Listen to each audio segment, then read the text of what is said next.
What's my net worth? Big enough to not work, small enough to where I can't spend money like I used to. I can't light money on fire anymore. Am I 8 figures? No, dude. If I were still 8, not after taxes, I'm gonna be fucked. No. I'm in pain. I'm in agony. I need to actually win again. I'm doing horrific right now. What was my peak? More. It was fucking more. I don't want to think about my peak. Let's not ask about my peak.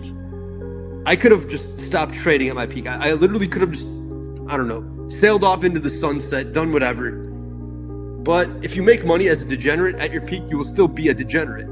You can't just eliminate the degenerate out of your DNA. So naturally, I gambled all my fucking money. That's right, guys. That's right. Shitcoining is bad, and we are back. It is the Pleb Underground monthly live episode. And joining me for this one, of course, is Sir Ulric and Humble Bitcoiner. Hello.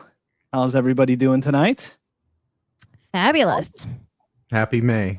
So what do you think about that message? Was that a public service announcement, would you say? Well, in my opinion, I think it's par for the course, and people are going to, the more we have frothiness and jubilee and a lot of things that don't make us act rationally. It's like, oh, we're smart because the number goes up. We start to make mistakes and we start to forget our foundational principles and why we preserve ourselves, why Bitcoin is a truly a security. It's a defense against those who would take from us. But sometimes we just give willingly to those that damn near ask for it. It's a very somber message. Humble, you have a message for everyone before we dive into it? We've got so many topics. We do, so I really don't want to get into that. No? I think that's okay. You know what? It's very moving. I can't really top that, Ulric. I'm sorry. Oh gosh. All right, guys, get ready. Okay, so that's right. It's going to be a big show. Before we move ahead, here we go. Here are the topics tonight. We're looking at Stake and Shake. We're looking at teeth of the new Bitcoin. Op return drama just does not end. Strike wants your Bitcoin. No one's surprised. Bitcoin Women's Group. What is that? OG's apparently selling off. OSMU drama. That's right. I don't think too many people know about the Open Source Miners United. There's supposedly some drama brewing over there. An update on the Maya Parbhoe situation. Frank Horva wrote a really long article, which I actually read twice. Okay, one time that I actually read it, and the second time to go through with the notes, and it is just absolutely wild. And there is a rebuttal supposedly in the works for that. We're also going to take a look. That's right, guys. Sats versus bits. I genuinely feel like we're in the, what is it, eternal winter or eternal summer? I don't know what it is, but it's eternal something that just never ends. Bitcoin treasury companies. And guys, are you moving to Missouri? I don't think so. Yeah. Anyways, we're going to talk about that. But before we do, give some love to the Pleb Underground sponsors, and we will be right back. Here we go.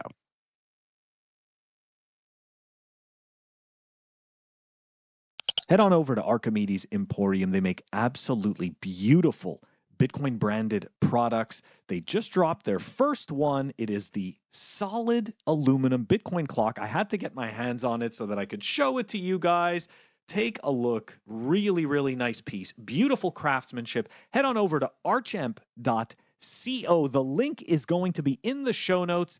That is Archimedes Emporium. Head on over there.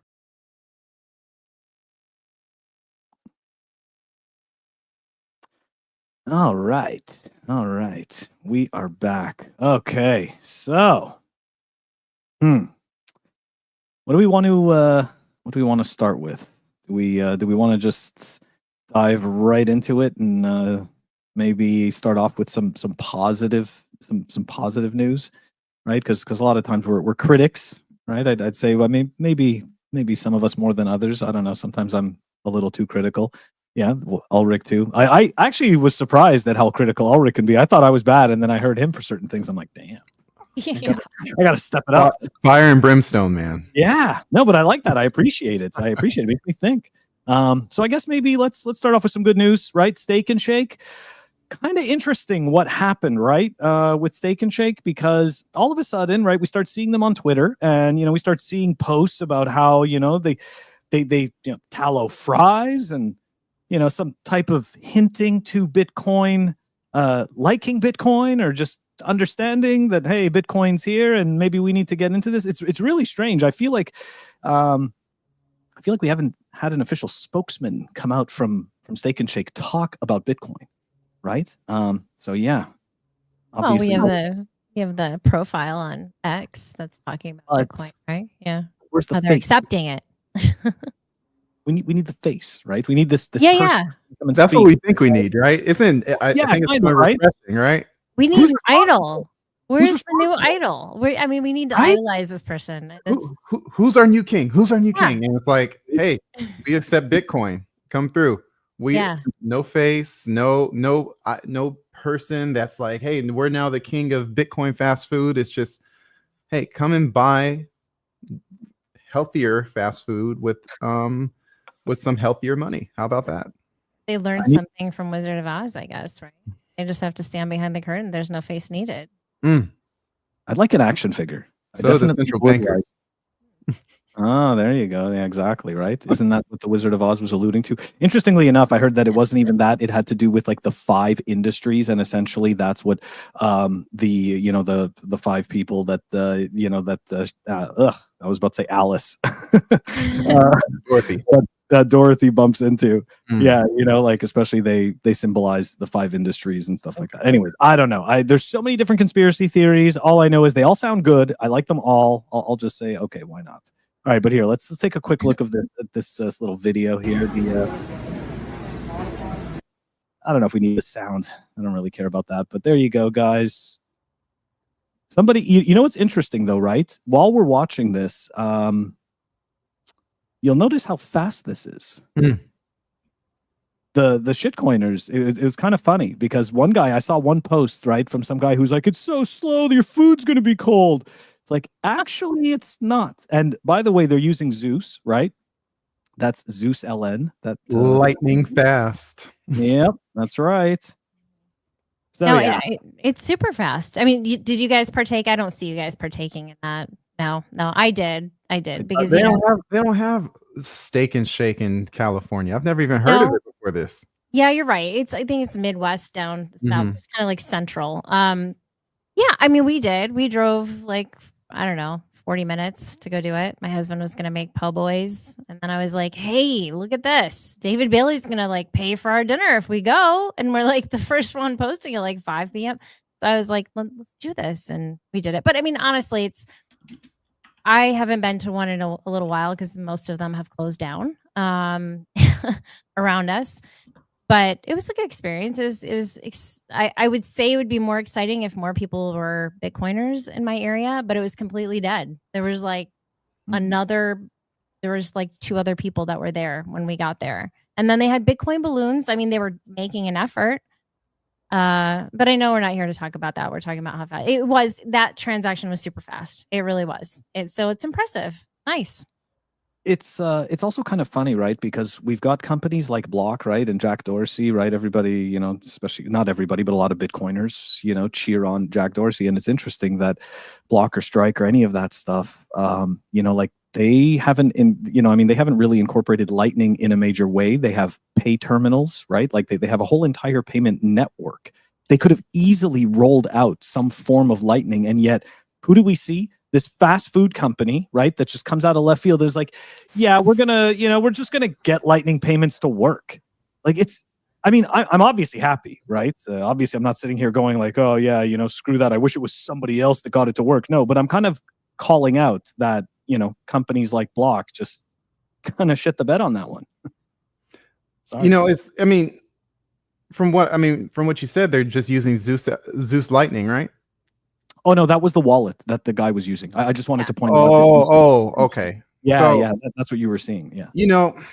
I actually don't know what they're using for the back end yet. Natalie posted about it. It's one of her sponsors. I'll look it up real quick. Oh, sweet.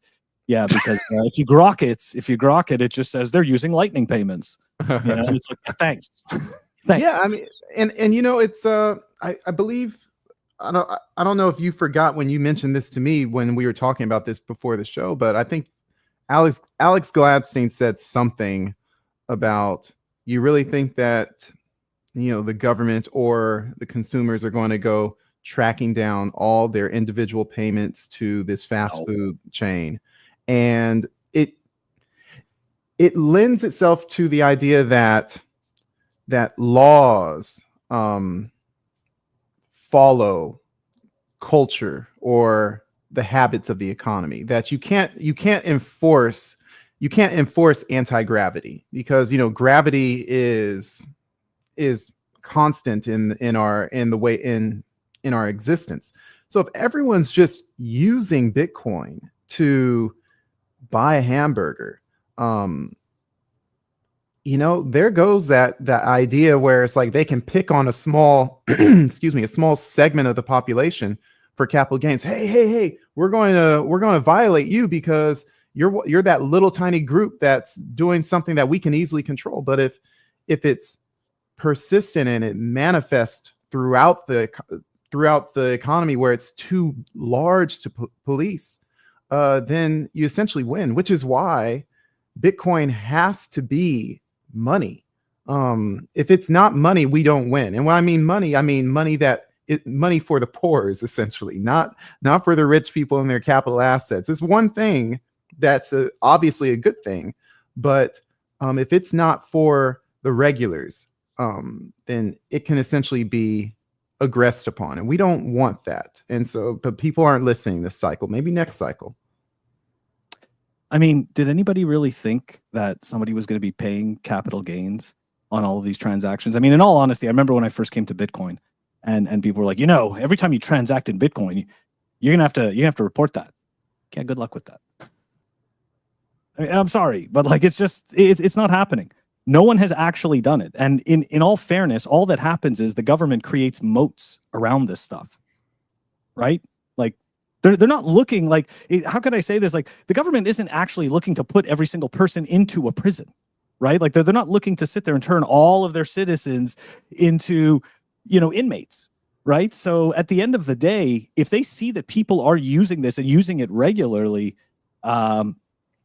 they're going to start to look at it differently. And we're seeing it. We're seeing it happen. I mean, look at this. If they're accepting Lightning payments, you kidding me? Like, you think anybody's sitting there tracking them all down? How much did you spend on that fry? Like, come on. This is not real. Anyways. Is it very similar to Jamie Dimon coming around saying that, oh, now JP Morgan customers can buy Bitcoin, however that is, whether it's an ETF or some other form of vehicle. 2 years ago or a year ago, he's saying it's a pet rock. You know, we have a bunch of pet rock enjoyers in people's profiles because of him. But it's like, what are people going? And again, from the store of value use case, of course, what is he going to do? All his peers are playing this game. Why? Because you can't scare people anymore to say, oh, Bitcoin is for drug dealers, or Bitcoin is for the Chinese money launderers. I have a friend our age who says that still, and it's like, not still. He said it last year. He started humming a little Bitcoin tune this year. But it's like, how long do people have to sit around and wait for their regal leaders to allow them to do something? Just do it and see what happens. But right? Jamie Dimon had a project already. I mean, like, it wasn't well known, but he was using blockchain technology for something. It was like some research I did a while ago, so I'll have to like look it up. But I thought it was interesting because he's like poo-pooing it, you know, but at the same time, he's got this project. Well, projects that you can control versus something that you don't get to manipulate the rules. Back again? Yeah. I know that JP Morgan Chase, I mean, isn't it them that back something that has to do with Ethereum? Yes, it is. And I've at this point, I've forgotten all of the Ethereum FUD because it just doesn't matter anymore. They lost because I know that I did research on it because it was around the FTX thing and I was all up in that stuff. So, but to backtrack, Speed Wallet is actually the one that is enabling staking to allow the Bitcoin Lightning payments. All right. Well, you know what? We're gonna have to do some digging into Speed Wallet and see what their back end is all about and who develops them. Yeah, speed wallet. All right. We're gonna move on from Steak and Shake. That was pretty drawn out for a simple transaction. The transaction took a couple of seconds, but that conversation took minutes.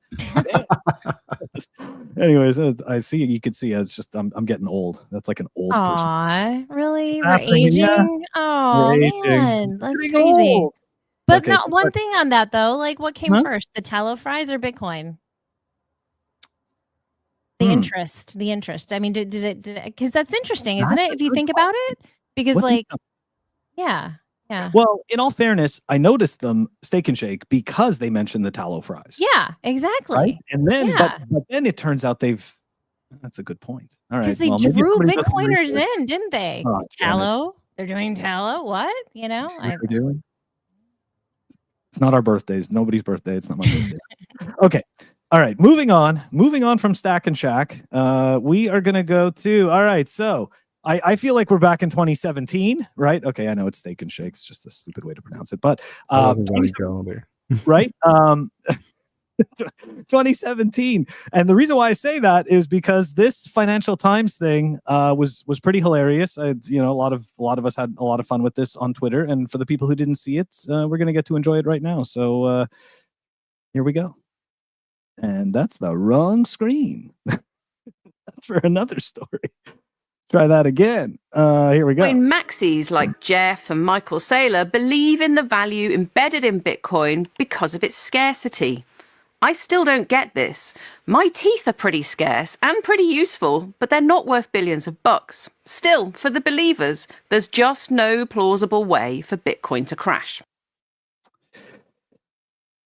I genuinely feel like we've gone back in time. Okay, and so for the people who don't know who that is a lady that works for the Financial Times. Her name is Katie Martin, I believe.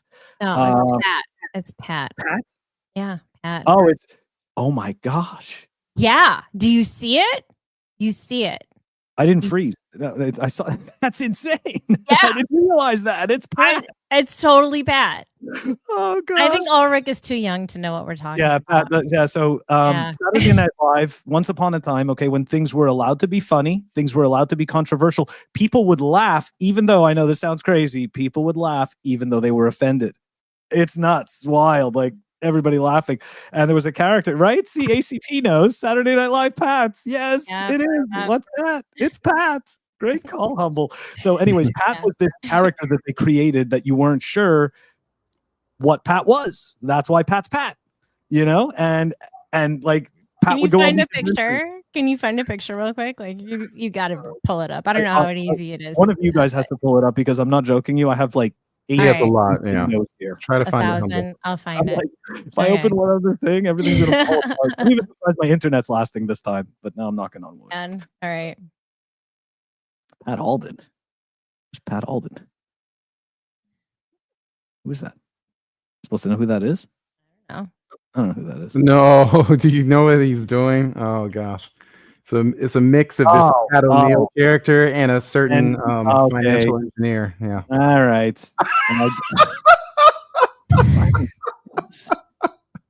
He's a funny guy. Hey. Funny guy that I'm firing for. I got him. Nobody's coming with the picture or what?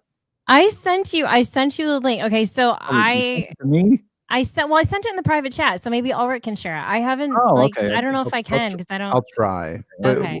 I'll try while we're talking about it. Okay. All right. I'm sorry. See, this is what happened, guys. Where you wanted it live, you're like, "Oh, why don't you do a live show? Yeah, it's so much better." No, see, I could have cut all this out. Could have cut all this out. You would've just gone thanks. right to the... No, Why would you do that? That's not what I mean.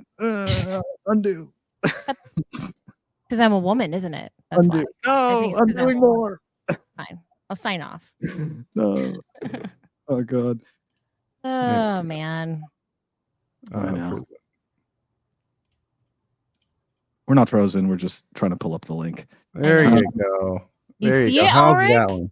Do you see? Okay, so he sees it, but I don't see it. No, I know. I just wanted to see his reaction. Okay. Oh no, I see her. Yeah, You yeah. see it. That's funny. That's Pat, everyone. Okay, for all the millennials out there. Okay. All All right. There you go. Yep. Yep. All right. That's it. That's right. So everybody gets to know. So Saturday Night Live, once upon a time, was really entertaining and made fun of everyone equally, and that's the fun of it all. Everybody gets made fun of. All of us. Nobody is spared. It was okay. It was okay. Everybody enjoyed it. But now it's gone. All right. So Financial Times, they're wrecked. That's embarrassing. Hey, look, the other side of the coin, look at how much engagement they got, right? They got tons of engagement. All kinds of people were paying attention to them. Good for them, right? She said something completely ridiculous. And they got tons of engagement. So good for them. But I still think that, unfortunately, there is a certain subsect of people paying attention to this mainstream garbage, and they aren't looking at this as satire, and they're taking her seriously. Excuse me. Sorry. So they're taking her seriously, and that's bad, right? Like that's a disservice. Like, I don't know. I feel like I should have put a disclaimer. You know, it is, like, but again, like about Bitcoin. You know, here's something that I've noticed is that professionals, working professionals, they outsource their economic knowledge to the people who claim they are the economic experts. And I understand we're in a world of division of labor, but I forget, and I'm sure someone watching will know this, but someone said, maybe it's Thomas Sowell, maybe it's someone else, maybe it's Jamie Dimon. Everyone's an economist. So essentially what that means is no matter how much time you spend on school and work and the kids, every action in economics means, I think, rules of the house. Everyone needs to know what the rules are in the world that they're operating in. That means they need to know what money is and why inflation happens. And when you outsource it all, and you give it to your wealth to the guy who's managing your 401k, they give you 3% back, and you just say like, oh man, that sucks. When you see all this growth in AI discovered and Bitcoin's going up to 200%. And you say, hey, I got 3% on my 401k. What gives? But when everything loses, it's like, oh, it's okay. I guess I only lost 5%. And meanwhile, your real gains are negative every year because of monetary debasement. You don't know about that. And so you outsource to the Financial Times to say, tell me what this means, where you should be spending a little bit of time every day inching towards this understanding that allows you to make rational decisions. And we're not, as a society, there yet. And by the time we're there, Bitcoin is going to be well beyond. We're going to be well beyond our. I can't believe it's this price. Like it's just going to be there. But Bitcoin is this new thing that people it's alien. And when aliens come and invade the earth, you should kind of want to know about them. And it's just odd that people are just numb. Because why? Because people on TV tell you to be numb. And what's worse is when they say, I don't know what it is, and I don't know why I'm wrong, but they're going to come up with some nonsense excuse. But people just come around in their own time, slowly but surely. And that's why Bitcoin is for the either the very lucky or the very studious. Damn, that was some serious messaging for the Financial Times. Like, Financial Times just got schooled, like, guys. They're so bad. I've never watched them. I've never looked at anything from there. Expensive. Like, if you pay for their subscriptions and stuff, like, some people are paying to listen to this crap. Anyways. Humble, any thoughts about the Financial Times stuff before we move on? Okay, good. I moved my mic, so I wasn't sure it was going to work or not. I'm like afraid. I'm like, wait, this whole time. No. Okay. No, to me, it's like, why use teeth? I don't really understand that. I don't like. It's when you have to go so low as to, like, why are you equating the value of Bitcoin to the value of your teeth? I mean, obviously, it's just stupid. Like, what kind of audience are you talking to? Are you just talking to an audience that just has no time to actually listen to what you have to say, and all they hear is your teeth are more valuable than Bitcoin, and they move on because they're so distracted by everything? I mean, that's what it seems like. And I feel like that's just a trend overall that we're seeing out there. It's almost like a lot of these people are just posting stuff. It's going to end up being like Bitcoin is for dum-dums or something like that. And then the people who they're speaking to, their audience is gonna be like, oh yeah, I heard it was for dum-dums. So like, yeah, I can't get into that. It's just crazy. I don't know. I didn't like, really are they still understand. laughing at us? Like, I feel like they're still laughing at us. Yeah. Right. Like it's, Yeah. you know, it's like they still think this is funny. That's the impression that I get. Right. And it's just sad. But the Anyways. people who are laughing the loudest are the people who essentially don't need Bitcoin. And remember, the wealthy people that come around and, the people who talk about capital asset, investment. How can I take a loan out against all my property that I'm sitting on? And this is another property that I could take a loan out. I never have to work again. Ha ha. I never have to create value again. Ha ha ha. And the poors look at those people and say, I want to be like them. In order to be like them, you have to think like them. And so in order to think like them, you have to laugh at what they laugh at. And so when they say, oh, my teeth have utility, sort of, it's like, well, did you ask what does utility mean? Did you ask her to prove that? Because monetary utility has nothing to do with personal utility of your own teeth, because try to transfer that to someone else and it's not going to hold water. Hey, I don't need your teeth. I have my own. So that loses. And even for the people, unless you don't, even for the people who don't have their teeth, guess what? That's the audience. They're easily replicable. So it's like there's the money, but the audience, like you said, they don't think that far. It's like, oh, my teeth, how valuable are they? We've been making fake teeth for years. Yeah, but you know who knows that better than most people? The people with no teeth. That's the audience. Like I value my teeth. I know what it's like to not have teeth, right? That's the audience. Not the people that have teeth, because they really don't understand. And for those of us who have like lost some teeth, right? Like we understand that. We understand the struggle. That's a good point. Yeah. It's a limited audience. That's my point. And money has to be, transferable to a large segment of the population. Not everyone, but most people. So again, it's not money. Teeth aren't money. Don't fall for the psyop. She did a good job with engagement. We'll give her that. But it was embarrassing and cringe. Did she just have a good platform? Like, no, but that's why, right? Because of the platform, like it was able to make such a stir. She didn't even say like gold teeth or like diamond plated teeth. I feel like if she were on the Pleb Underground, she would get just as many views. If she would probably get fewer views than us, because we are held accountable to the things we say. But if you're on the Financial Times, you have this proof of stake where, hey, because you're there, you must be worth your weight in whatever you have to say. So I don't know about her engagement. I say it was pretty trash, and I would say it to her face. All right, fair enough. Yeah, it was. Look, it was Financial Times fail. No, that's totally respectable. All right, but we're gonna move on. We're gonna move on to more angering topics. That's right, tons of angering topics. If that wasn't enough. Hold my beer. Not even drinking beer. All right. So next up, we are looking at. Okay. So look, guys, I've already done a whole bunch of episodes, as you know, about op return. We are not going to go through rehashing the whole entire argument about op return. This is like the TLDR. This is where we are now, because this conversation just keeps evolving. Okay, and it just keeps changing, but it's always.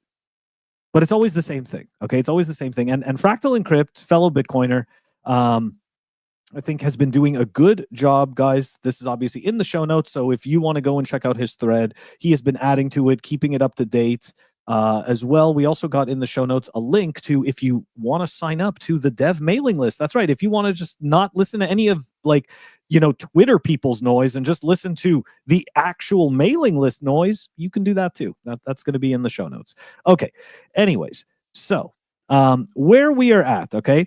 So for the people who don't know op return, I'm going to just refer you back to my 3 videos that I've already done and the 3 different programmers that I've had on the show that discussed it with me. But essentially, this is a limitation that the core developers want to remove completely. And essentially what that would do is enable this business, because this is really what it boils down to, this business Citria that wants to do this thing, which they're already doing on testnet. And by the way, this is already explained in that episode that I did with Liron. Okay. And They're only doing this on testnet. They're not even doing this in Bitcoin. Okay, so this is a future concern for something that isn't even actually happening right now.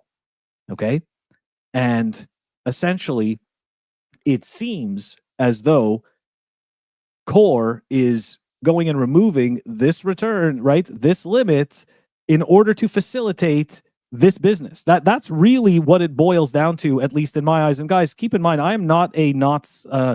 I don't believe that knots is the answer. Okay, and just because my personal opinion of being in the space for 8 years, seeing the things that happened to Luke, right, him getting hacked and stuff like that, and I understand, like there's other people that have now started to look at knots, but in all fairness, like for me, all this does is make me stand back and watch the show. You call me a fucking fence sitter, whatever you want, but sorry, like nobody's convincing. Like at this point, I'm sorry. Like this is just, this to me is just ridiculous nonsense. We have a group of people that seem that they want to do something financial. You have another group of people who I believe have their hearts in the right place, because to me, it's an appeal to emotion, right? Like, oh, we don't want this garbage. And I don't disagree. I think it's total fucking trash. I've been saying that from the beginning. But I also don't think that running that particular client is the answer either. So I don't know. I'm stuck in a hard place with this, but essentially we have made absolutely, we have made no progress in any of this, in terms of the overall conversation, because our conversation is just, kind of like small potatoes side conversation, right? Like the conversation of the devs is what's really happening. And I don't really know, like to me, like they're just going right ahead, so I don't know what that really means for Bitcoin. Like, does that mean that like, there needs to be a change in how the conversation takes place? I don't know. But I think there are real concerns to answer to, like I'm not convinced, like I'm not, like I understand, like I obviously pay attention to guys like Shinobi too, Mr. Hodl and stuff like that. And I see the kind of stuff that they say as well. And, it's like, yeah, I get it, right? Like you're trying to prevent something that may happen in the future. And I don't disagree with that either. But I also don't, like, JPEGs aren't bringing value to Bitcoin. Like, I don't understand that. I remember when the wizards were coming to Bitcoin and they were like, we're going to make Bitcoin fun again. All they did was jack up the fees, and then it went back to being whatever it just went back to being Bitcoin. They jacked up the fees for a little bit, made a bunch of JPEGs. Everybody was giving them shit. I was giving them shit, and then it was done. So I don't know. I mean, is this what people want? Like people want this crap instead of, instead of having sound money? And I mean, the other argument is this, right? Does having this crap on the blockchain, does it make Bitcoin not? Right? Does it somehow tarnish its other qualities, right? Censorship resistance, all that good stuff. I don't think so. But it's something I don't want. Anyways, I don't know. It's yeah, Space Boy. I'm also a fan of Mechanic as well. Like I appreciate the way he speaks to. This is kind of my problem, right? Like I'm just my whole issue is I'm not sure of the solutions that we have. And the problem is that like it's like, well, if I don't take this side of the stance, then that means I'm for the other side, but that's not true. And I think there's a lot of people that feel that way, and like we corner ourselves into making a decision. Anyways, sorry, I'm just fucking rambling. This pisses me off so much because it's a giant nothing burger, and like everybody gets so passionate, and I'm in that everybody. I'm not just standing outside on a pedestal saying everybody else. I'm in that everybody too, There's a lot of attacking going on. I mean, people are. Oh, I'm sorry. Can you guys hear me? Yeah. Okay.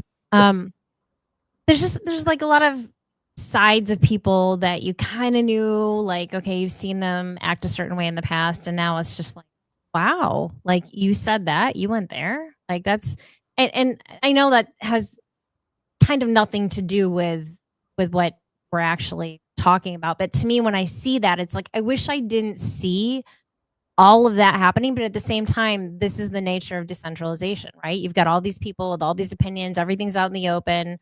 And so, you're going to see this stuff happen, and everyone's extremely passionate, and they all have their own ideas of what Bitcoin is supposed to be.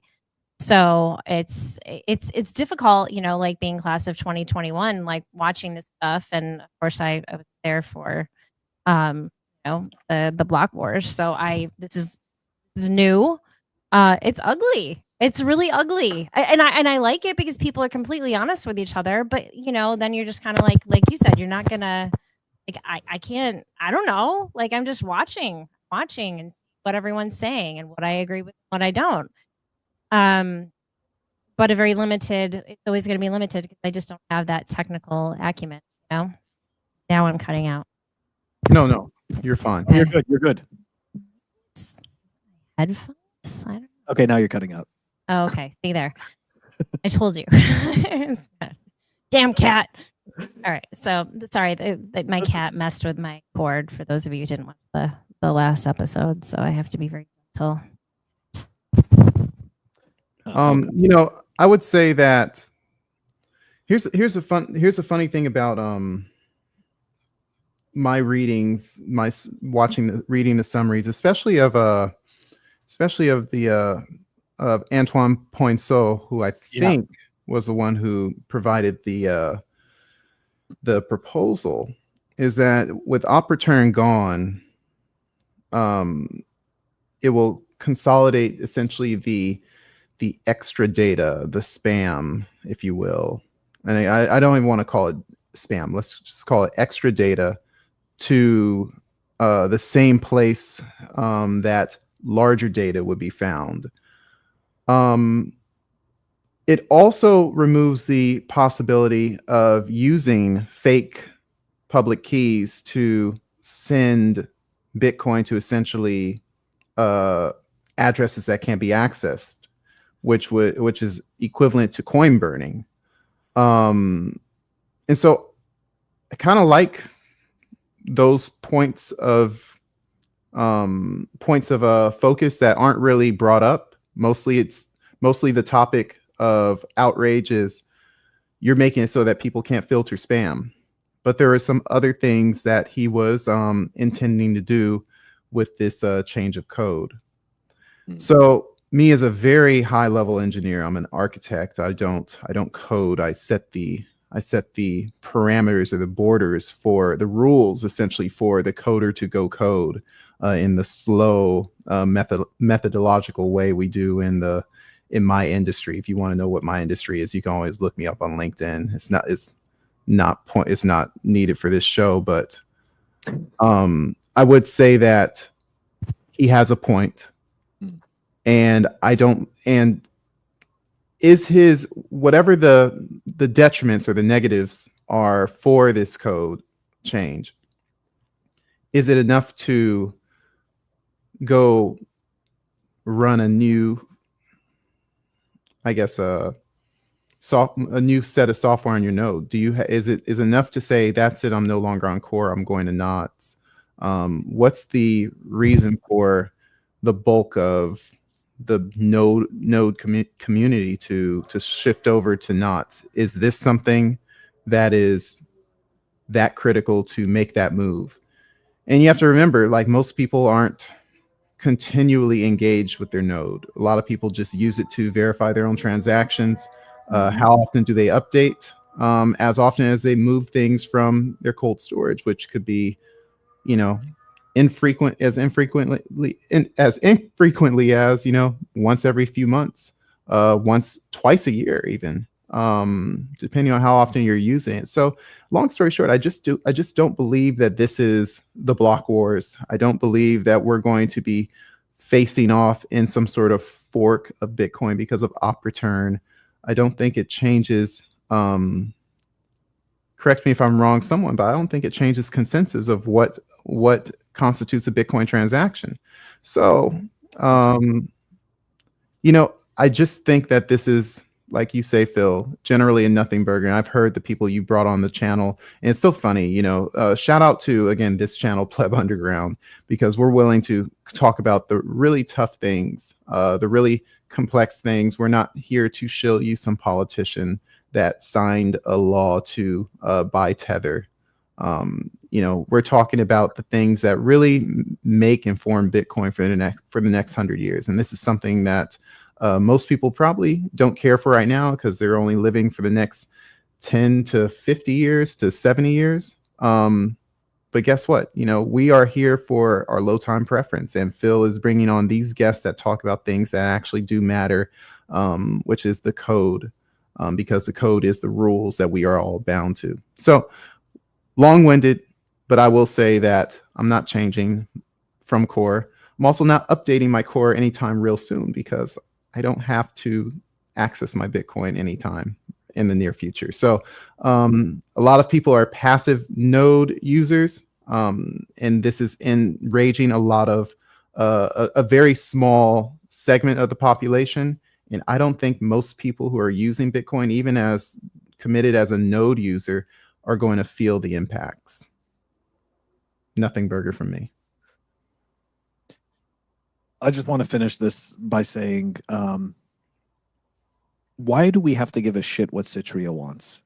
Like, why is it like, it's like, think about it, right? Like, so I'm a company, right? I have a software company. I decide I want to build around Bitcoin. Shouldn't I be looking at the protocol the way it is and figuring out how to build my solution around it? But like, to me, it's almost like this sense of entitlement. Like you're gonna modify your crap so that like when I take a dump, it's a little bit cleaner.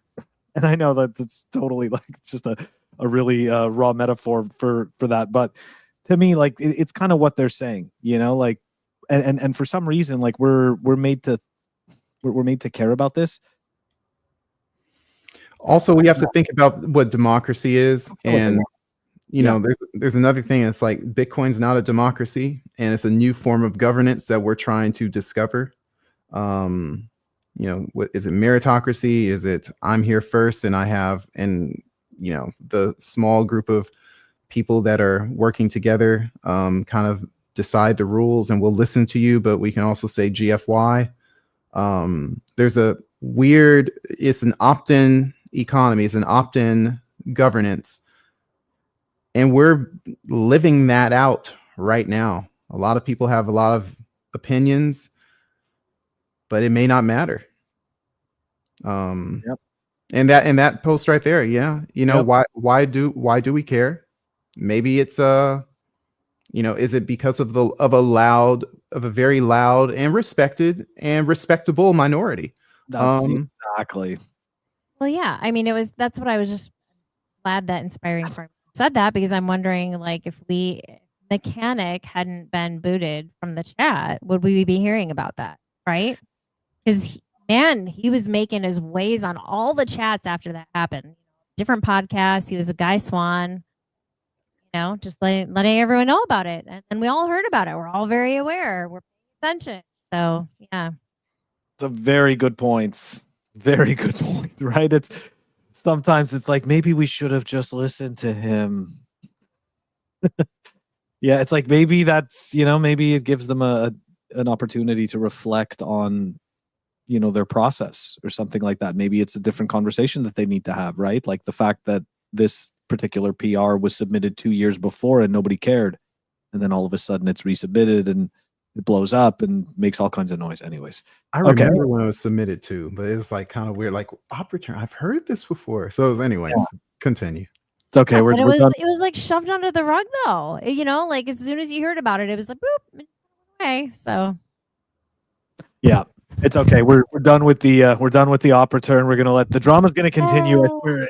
Like every single time I think I'm up to date, there's another post, there's another piece of the argument. Okay, we're gonna move on from op return. We're gonna go to the I think it's Bitcoin Treasury. What is it? Bitcoin Treasury Company time. We're gonna take a look at this. This is so okay. Was it last month that we started talking about XXI? Was that last month? Did we even have that conversation where it just started? Okay, so I don't remember, but we definitely know that within the last month, right? What is it? Cantor Fitzgerald Equity Partners merged with XXI, and Howard Lutnick's son is the CEO, and Jack Mahler's is CTO or whatever position he was given, but he was saying that he's running the company, which is kind of weird because Howard Lutnick's son is the CEO. It doesn't matter. It doesn't make a difference. But the point is that we started obviously poking around, right? Bitcoiners started poking around because Jack mentioned not too long after a lending product, right? That Strike, even though Strike has nothing to do with XXI yet, I believe that eventually it becomes a bolt-on company. That's my own opinion. But for now, they are separate entities. And now, right, they're able to offer loans, Bitcoin-backed loans, right? So Bitcoin collateralized loans. So you give them your Bitcoin and they give you some shitcoin. Okay, so we started digging into this, and it turned out that a fellow Bitcoiner shared an email that was detailing that Strike, an employee at Strike, was explaining that they do, in fact, rehypothecate your Bitcoin. And for the people who don't know what rehypothecation is, essentially the TLDR is the custodian takes your Bitcoin and does whatever the fuck they want with it. Okay, that's essentially what it is. They take it, they buy risky investments with it, they turn it into cash, they turn it into whatever they want. But the point is that they can do pretty much whatever they want with it. So it seems that in my eyes, Jack probably got wind of this and put out this message. And I'd like us all to kind of go over this together, just to see if we're all hearing the same thing. So let's dive into it. It's a short one. Here we go. Product works is I go out and I source capital partners, so folks that do have dollars that would be willing to lend them out in return for Bitcoin. And so when a customer deposits Bitcoin to us and gets a loan, I take the Bitcoin, that's the collateral, I go connect it with a pool of dollars, and I hand the customer the dollars. Now, as the collateral, and I work with the partner, I have to make sure that the partner has access to that collateral given there's a liquidation event. And so when customers see our terms, they'll see that the collateral is transferred to Strike and is either held securely by us or given access to the trusted partner. But under no circumstances in either the partner or us is there any rehypothecation or is the Bitcoin moving. So there's a little tricky legal language in that technically Strike giving access to a NYDIG, for example, could be considered rehypothecation. It's not. It's us giving access to of NYDIG the capital. Is this making sense? And no one's rehypothecating anything. I think a lot of this legal language as a Bitcoiner, I don't think it's the inevitable solution. I think we're market leading in this respect. For a no rehypothecated Bitcoin collateralized loan, the 12% APR we offer is market leading. But I think the future of this industry. Okay. I mean, look, the real important parts about this whole thing was that. Do you see what he explained there? That tricky little piece about what's written. That's just the lawyers. But no, guys, listen. For those of us who have been in this space for a while, we've seen Jack, right, evolve through the stages. This has nothing to do with him. This is not a personal thing or anything like that. Okay, what this has to do with is the fact that he is saying, "Trust me, bro."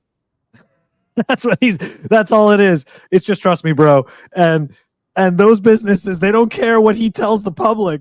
Doesn't matter, okay? They are going to do what they are going to do with that Bitcoin. So I can't tell anybody what to do with their money, okay? But if you're going to take one of these loans, which I strongly suggest you don't because the terms are absolute garbage, not that I have anything better to offer you because I am not that person, but I don't think this ends well. First of all, he said like either we hold it or we give it to NYDIG. Why do you need to give it to NYDIG? What are they doing with it? It's like, what's the point of handing the Bitcoin, exchanging the Bitcoins with other entities if they don't have any use for it? They're just going to custody it for you for what? I just feel like Celsius. It's funny. We're in my opinion, we're at the top of a bull market. We're ramping up to the top of the bull market. And last cycle, Celsius came up with this similar format. This, loan against your crypto, and don't worry, trust us, bro, and we got you. They've always had this yield. Where does the yield come from? Someone said that, whether it was Syfe, whether it was some other influencer back then, and they got wrecked. And everyone who had their content, who had their coins on that platform got wrecked. it's so ironic that Strike didn't come up with this mechanism in 2023 at the bottom of a bull when the bear was turning into a bull. You know, if everyone's taking their Bitcoin out for a loan at 30,000 and they knew where the tea leaves were blowing, if you will, it's like, oh yeah, you know, I kind of think that Bitcoin will be 50,000 in a few months. I kind of think Bitcoin will be 70,000 in a few months. I'm going to go ahead and take a loan out at 35,000. And then all of a sudden, guess what? All the poors start getting money, but they don't want that.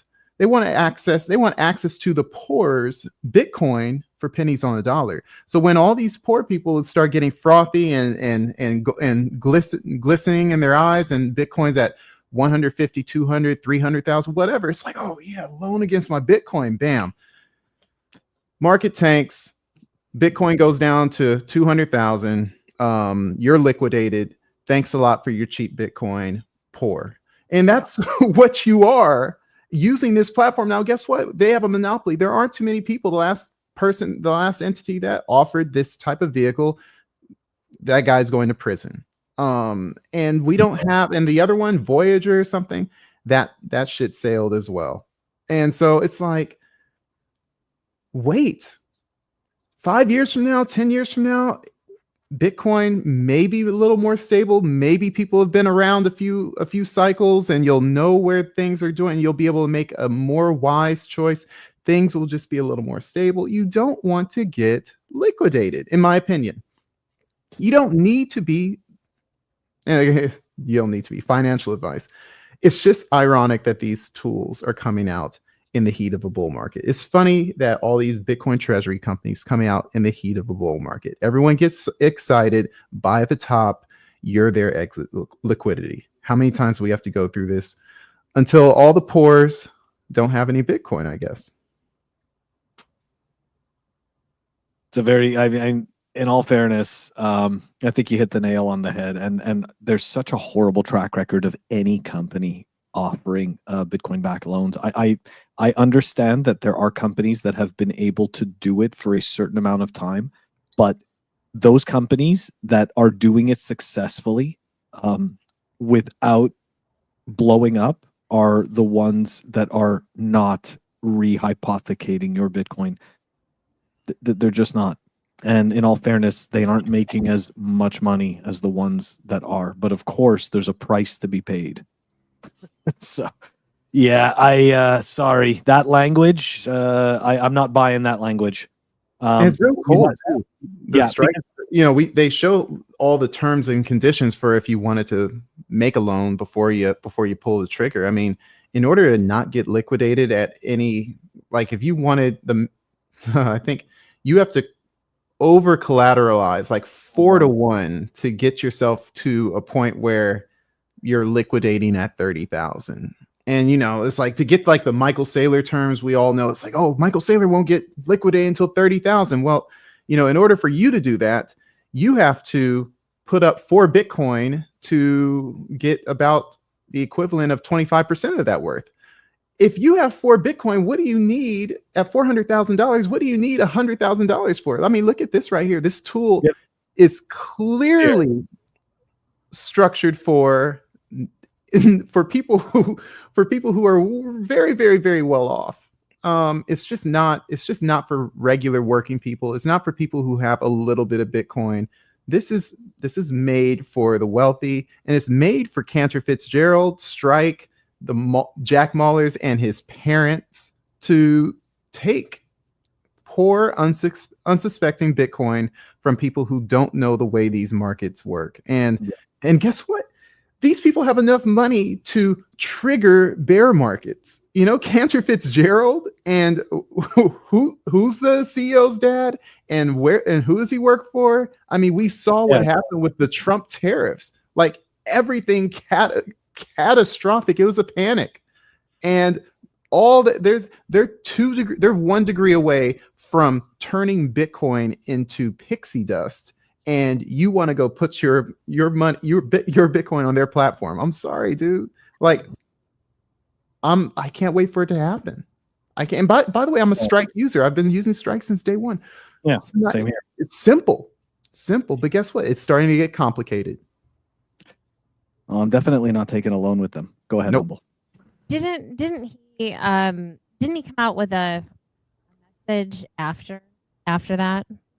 what? Where he was a message after that where he was saying they weren't going to be hypothecating. So annoying. Ugh. Yeah. I think we kind of said, yeah, there was another message as well. Yeah, there was yeah. a message as well. Yeah. But again, it's the same thing, right? What's written legally, right? What's actually written, what they actually have to abide by, and what they have to legally, kind of follow is what's written. So he can sit there and say, "Trust me, bro," all he wants. Like when if I go and give them my Bitcoin and everything blows up, I don't get to just show them a clip of Jack saying, "Trust me, bro," and they're like, "Oh, he said, oh, we weren't rehypothecating your Bitcoin. Okay, hold on a sec. Here's yours back."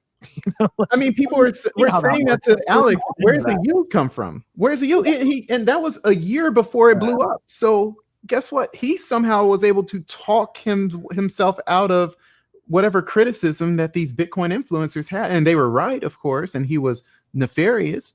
But again, like, why do we just trust, say, oh yeah, this is a cool like financial vehicle for me to live like Michael Saylor? You're not Michael Saylor.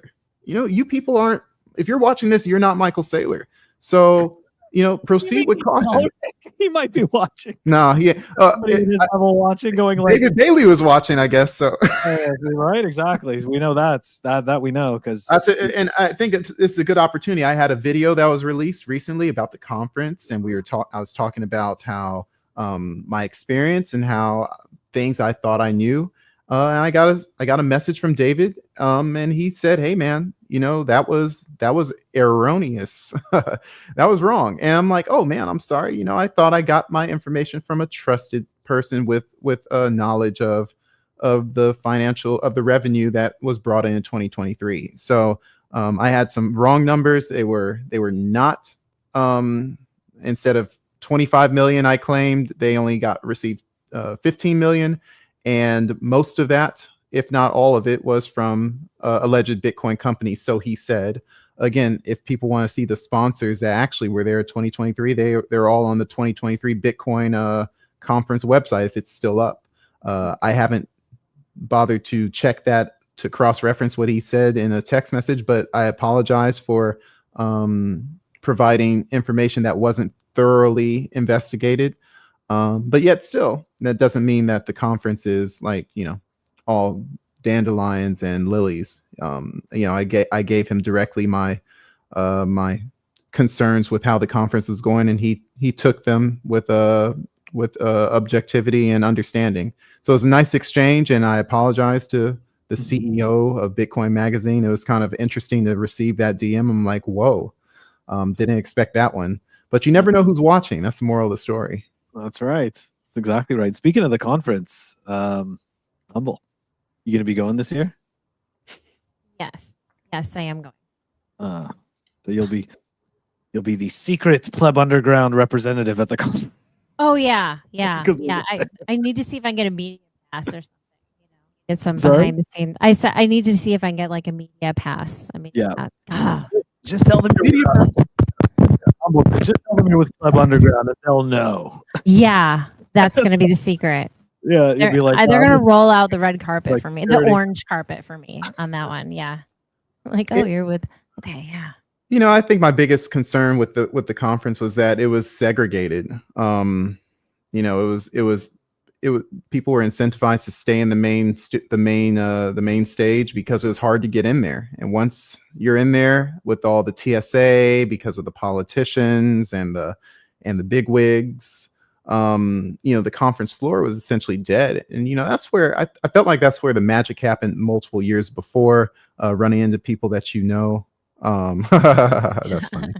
Running into people running into people you've seen on TV, the mere exposure effect I brought up in my video, where it's like, hey, I see you on the YouTube channel, and it's like, it was nice for me to see other people. It was nice for other people to see me. I worked at Swan, and I saw people come up to me. It's like, Sir Ulric, how's it going? And it's like you recognize me. It's like, yeah, man, like you do good stuff. It's like that was special to me. You But had I will. someone detach themselves. We're like out in Nashville and somebody was like recognized you and just Yep. ended up like tagging along with us for half the night. I'm like, who That is was that guy? that happened with while we were out together. Yes. Oh, okay. 'Cause That's I'm like, fine. who is that guy? And you're like, oh, he knows me from, the episodes that I've done. And I'm just like, what? And it's nice. It's nice to do that. It's nice to know that you impact people, but at the same time, It is. Yeah. the way that conference is structured and the people that they're bringing onto stages, I just feel like it's missing the plot. And again, it's the plot for them, but it's not necessarily the plot for the regular people that, in my opinion, need Bitcoin. It goes back to my old thesis, like rich people don't need Bitcoin. Rich people have the assets that they need to survive this ever decreasing world and ever shrinking world. And it's Bitcoin for the people that need anti-inflationary money and sovereign money, private money, as private as it can be. But I just think that Bitcoin Magazine, again, for the sake of profitability, which they want to be and they need to be, of course, to survive, they have somewhat sold themselves out to a narrative that will give them money quicker rather than foundational principles and a potential empire of sound ethics later. And a lot of people, we're all dealing with that short time preference, high time preference thing. We're never better than our own incentives, as Phil always says. And yeah, I think Inspiring Formulas hit it on the head. They're obfuscating what Bitcoin is, and it's going to hurt a lot of people. Financial Times, just the same way. And the Bitcoin conference shouldn't be the place where you see Anthony Scaramucci talk about that if Bitcoin goes to 500,000, it's its own asset. I'm like, what the hell is that? He said that at the Canadian crypto conference. I forget what it's called. Consensus 2025. I'm like, they bring this guy up, this meatball, and he doesn't say anything worth valuable, but because he's rich and because he can pull weight and because he can sponsor his own platform, sponsor his own place on the show, it's like, oh yeah, you can say whatever you want. And he's just an imbecile. But again, like, that's what these conferences are turning into. We really have to break the umbilical cord and start building smaller ones. I know they're already happening, but that big one's not for me anymore. And it's closer to me than ever before. Vegas, I mean, I would love to, but no. Yeah. I enjoy it. I disagree with both of you. I mean, I agree. I understand what you're saying, but I enjoy that vibe. Like, I enjoy I don't know. It's very large. You see people of all walks of life that are there. I definitely think last year was a different type of a feeling because you're right. We had to get through TSA to be able to stay in there for the Nakamoto stage. And it's just like, oh gosh, once you're in there, you don't want to leave. But at the same time, you need to leave, like you don't want to see the next speaker, but you have to stay there so you can see the speaker after that. It was difficult. So I hope it's not the same this year. But I enjoy it. The first year that I went, so when my daughter was quite young, she was dramatically influenced by that. She knows what Bitcoin is, and she knew what Bitcoin was before the US dollar. So, I mean, I think for those types of situations, and then last year they had a kids camp too. So that was really, it's a nice family affair. So it is much different than the other ones, but I think there's a place for it. And yes, it's got a little political, but I think that that's part of where we're at right now. We're in a different growing stage, which we may or may not agree with, but yeah, the vibe is still there. Sounds corporate. I'm in. I know, right? Right? It's like, eventually everyone's gonna be wearing suits. That's the other funny thing. I love seeing the crypto guys do, not the Bitcoiners. I'm seeing more and more Bitcoiners wear the suits. So because at some changing, point, I guess. Because guess what? The guys that you want the money from, they're wearing those stupid suits. So you gotta, right? Like you can't just. It's nice to walk around with your hoodie and stuff like that. But at some point, they make you throw on the suit, right? You got to do the humiliation ritual. right? Nobody because they've been wearing it this whole time. Look at what it did for them. So you got to do the humiliation ritual too. It's just saying. Not that there's anything wrong with suits, but yeah. I'm not gonna wear a suit. Sorry? I said I'm not gonna wear a suit. Okay, good. Is Bitcoin for women? Yeah, it is. It is actually. Speaking of which, Bitcoin women's group. Let's dive into it. I'm sure this'll piss people off. Why not? Well, of course it's not. It's for everybody. Okay, it's for everybody that wants it. Okay, everybody that wants access to its qualities. That's who. Oh yeah, I forgot about that. Yeah. No, I'm just playing. Okay. So here we go, guys. This is so we were just talking about Jack Mallers and his messaging, and so this is a tweet from his mom, right? Bitcoin mom, Brooke, and she said, "Hey, women of Bitcoin, I'm Brooke Mallers. In spring of 2014, a few of us formed the first women in Bitcoin group. I think we got to 180 members. Unfortunately, it fizzled, and many of them are not around anymore. The challenge to form a BTC women's group has continued for many years. I appreciate the efforts of Connie Gallippi, Haley Lennon, Natalie Brunel, and others. This year, I think we've hit the mark. I'm so excited to be at the 500-strong Women of Bitcoin brunch in 2 weeks to hug all of you, and that was put out May 13th, just a couple of days after, or maybe a week after that announcement that her son is going to be going public with this company. So obviously timing makes it seem, as I said before the show, the timing makes it seem like marketing, right? Like it's, obviously trying to put together the quote unquote influential women of Bitcoin in order to have a unified message. Right. But you don't say that. You don't say that when you have a meeting. Right. Like you don't actually say that. It just so happens that the message unification occurs. Thoughts? Humble first. No, Ulric, I'd love to hear what you have to say. Oh Let's my go. God. Oh my gosh. I mean, first of all, it's like, you start bringing in these like the sequel to like this villain movie when you think you've beaten the boss, like you realize that the real boss was really like the mother in the background, the matriarch of this like evil civilization or this alien race, and yeah. so you have this conspiracy. I have this conspiracy going on in my head. It's like, oh wow, like she's the brains behind it all. And so like here she is like co-opting like all of these, these people, these influential people, because women make the world go round. They tell their husbands what to do and everything, and their boyfriends.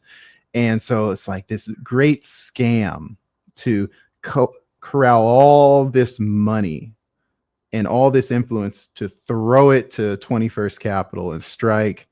And oh, by the way, it's like, talk about Stepford Wives stuff. Forget the main post. How about the replies afterwards? Love you. Look, I went to Palos Verdes High School, and I know, and that's like the ritzy part of the South Bay, where it's right next to Trump Golf Course. And I know how society is up there. I live right down the hill. I mean, you have Martha Bueno, who's kind of like this libertarian, like, tough woman. And she's like, love you. Like, it's just complete brainwashing. And it's like, I've seen this. I see it all the time. I drive, 15 minutes from my house, and it's like, yeah, it's like Stepford Wives next door to the Trump golf course. It's like what's a more current movie? That one with the chick from the Avengers. It's Good Night, Darling, or something like that. It's just like, it's so canned and it's so fake. But outward is just looks like everyone's friends. It's a frenemy type of dynamic. I don't know. I just feel like it's catty, it's fake, and I do feel like this women's Bitcoin kind of thing creates this unnecessary demographic thing. It's like Blacks for Bitcoin. Like, what the hell is Blacks for Bitcoin? It's like, what's his name? Big Lamar. Like, why do we have to have black Bitcoin billionaires? Like, why does it have to be about race? Why does it have to be about imagine Jews for Bitcoin? Like, how would that go off? Like, Jews for Bitcoin. Like, that would just be horrible. Huh? You could just cut out Bitcoin and just say Jews, and it would just brutal, be man. horrible. Like, why do we have to go? And why do down we do that? You know what? I got shit on this week for shitting on the fact that people deify Bitcoin, right? Like I saw somebody putting the Satoshi's the second coming of Jesus. Fucking I'm so sick of that. It's and I got awful. shit for that, right? Like, and I get it. Yeah. And I don't blame. So yeah, Rockstar Dev was like, and he made a good point though, right? He made a good point because I do make a lot of self-deprecating comments.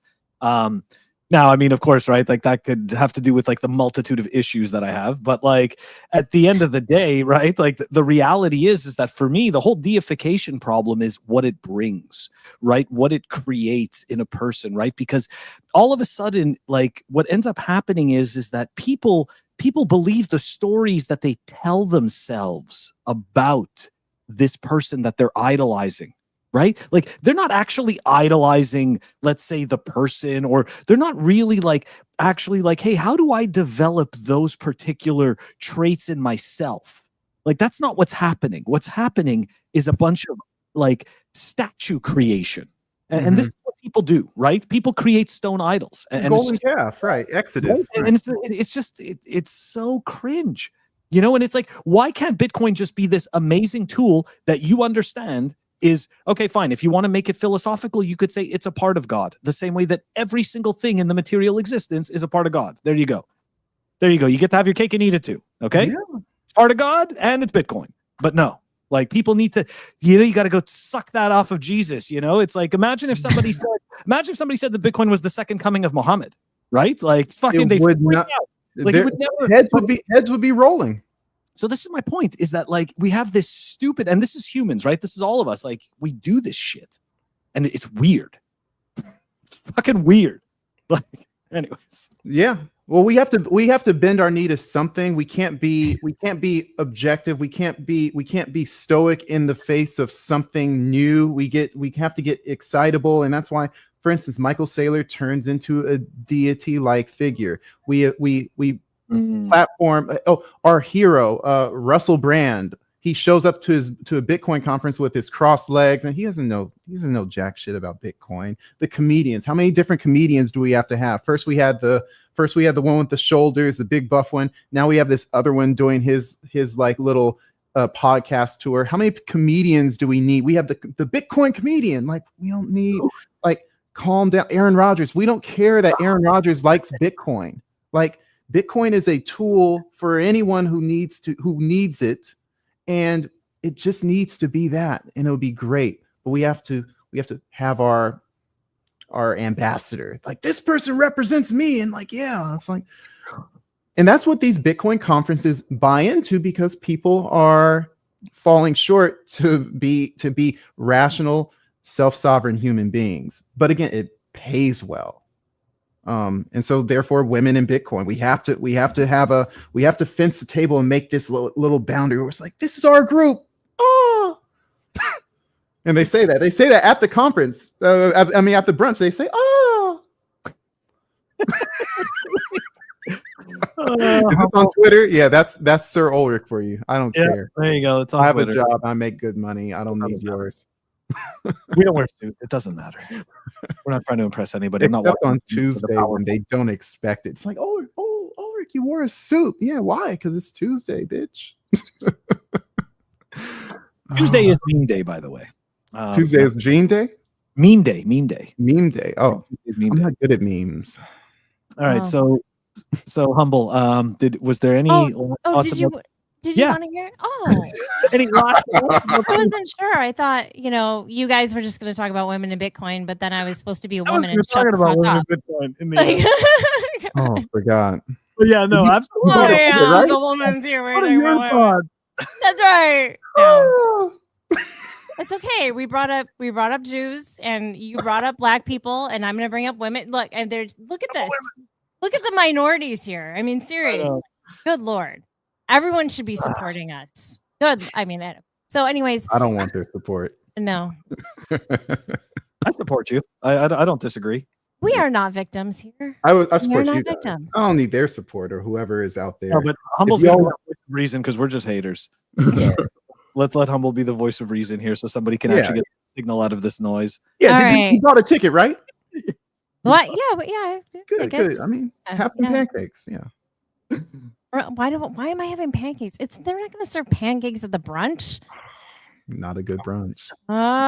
This is a Anyways. Bitcoiner brunch. They're going to be serving eggs. There's going to be 3 different types of meats. Come on, man. It's going to be no fruit, no vegetables, just That eggs. virtue signal. Women, you guys are forgetting there's women there. Okay. So what does that mean? What are they having? There's going to be fruit. There's going to be yogurt. There's going to be granola. So it's not going to be sparkling full on mimosas? meathead Mimosas. brunch. I don't think so. I mean, there's some based women, so I think there's going to be some of that too. But all right, I want to.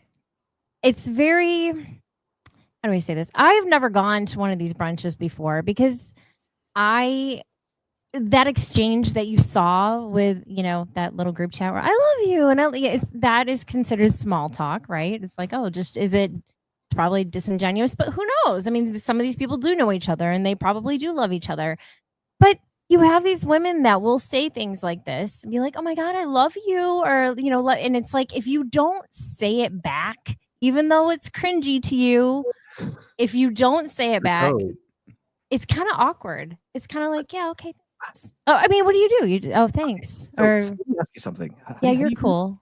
Huh? How do you just say I love you to a complete stranger? You don't really mean it. Yeah, I No, I guess. know, but, how do you even say that, right? Like, because it to me, it's such a strong thing to say to somebody. Yeah. Right? Ingenuous by nature. I'm going to go and tell somebody that I love them, right? Like, there is so much baggage behind that line. Okay, like there's like I'm carrying like a whole bunch, right? Like truckloads of baggage for me to say I love you, and I just don't understand how you could just give it up. Just, I love you. Yeah, I mean, okay, so I mean, I've said it. I've said it like when I've when there's certain people in space, like I love you guys, because like if you're feeling that vibe or like it was this really awesome conversation that everyone just had, it's like, oh, I love you guys for being. But what that means is I love you guys for being there for me. It doesn't mean like I love you. I mean, maybe some of you I do because I've known you for many years. It means something different. Yeah, I mean something It's different. a greeting. And so like you hope that the people in the space know that whatever level of love that might be, it's like, love you doesn't mean anything. She doesn't even know who I am, but then there's other people where it's like, we've known each other for years. She does love me and I love her, but it's like, I just see it as Mean Girls, man. And I love that movie. I saw it the first day it came out, yeah. I mean,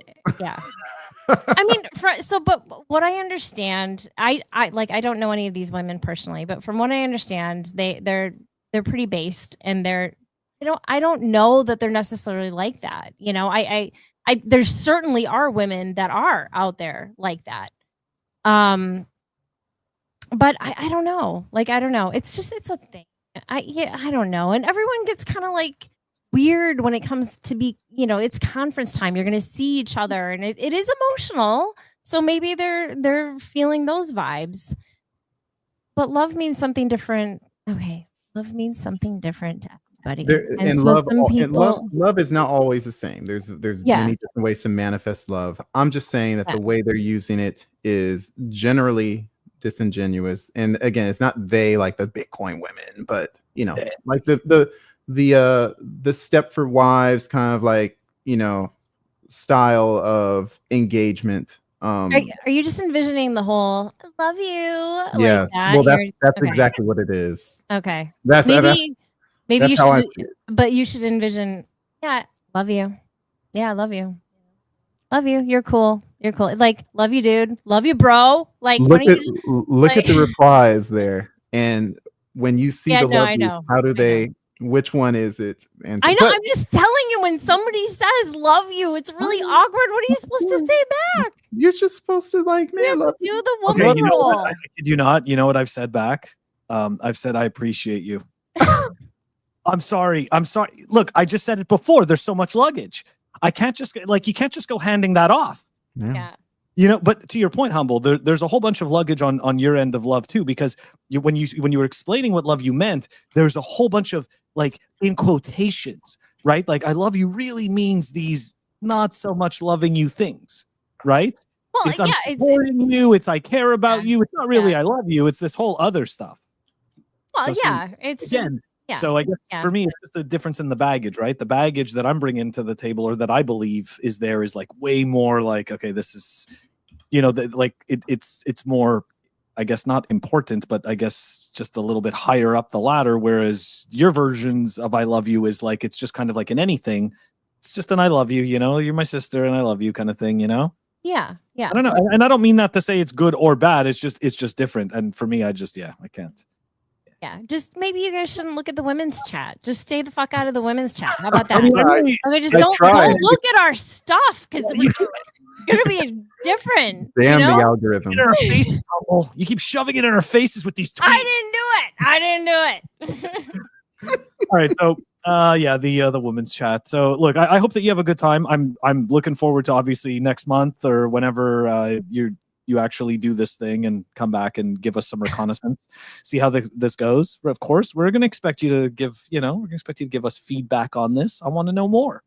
Right? I'm curious. What are the I get to wear a ladies of dress. Bitcoin talking about? I get to wear a dress. I'm just excited that I get to wear a dress because then for the rest of the stuff, how I dress, Ulric. It's like tank tops and freaking shorts and hats. And No, I mean, have fun, dress up. That's fun. Nobody will recognize me.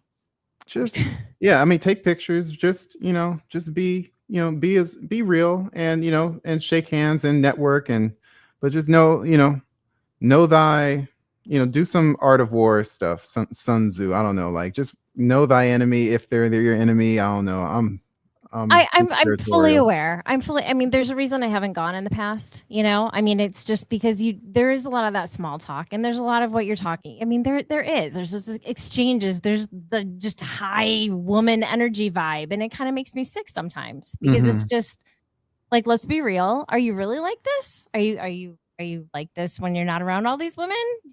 Does this make you comfortable? Like, I'm sure some women are like that, but man, most Bitcoin women that I've met, and even, these bigger influencers, I don't know that they really are. I think that it's just a role that has to be played. We're all playing these roles, and it's very interesting to be able to dissect that so you don't get wrecked by thinking that the role that someone's playing is something that can be trusted. And that's the kind of thing where people's first choice is to present something that's not really who they are, is very, very sad. And that's why it's like, I go to church, I go to work, I go lift weights, I play basketball, I come into the Bitcoin space, and I'm not really different. I'm going to go watch a basketball game with Corey Clipston on Wednesday. And guess what? I'm the same as I am with him as I would be with Phil or with you or with people that, I go to work with. Now, we may talk about different things. And I may not bash on Swan outright with, him watching game 1 of the conference finals. But at the same time, I'm generally myself. And I'm not trying to, now that I'm with Corey, I have to be a certain way. I have to like dress. If I wear a suit because I'm speaking at a Swan event, I'll wear a suit if he asks me to. If he doesn't, then I won't. I'll play by the rules where you're supposed to. But at the end of the day, Bitcoin is a form where we can actually, we don't have to be fiat. We don't have to fake what our values are because one Bitcoin is one Bitcoin, and that should manifest in our life, in my opinion. If so, if it truly is what it's supposed to be. So I just feel like these conferences with all these people, again, primarily rich people that came into Bitcoin, we can also teach them how to be human, and it's a learning experience for all walks of life. And so I hope you have fun and be a role model.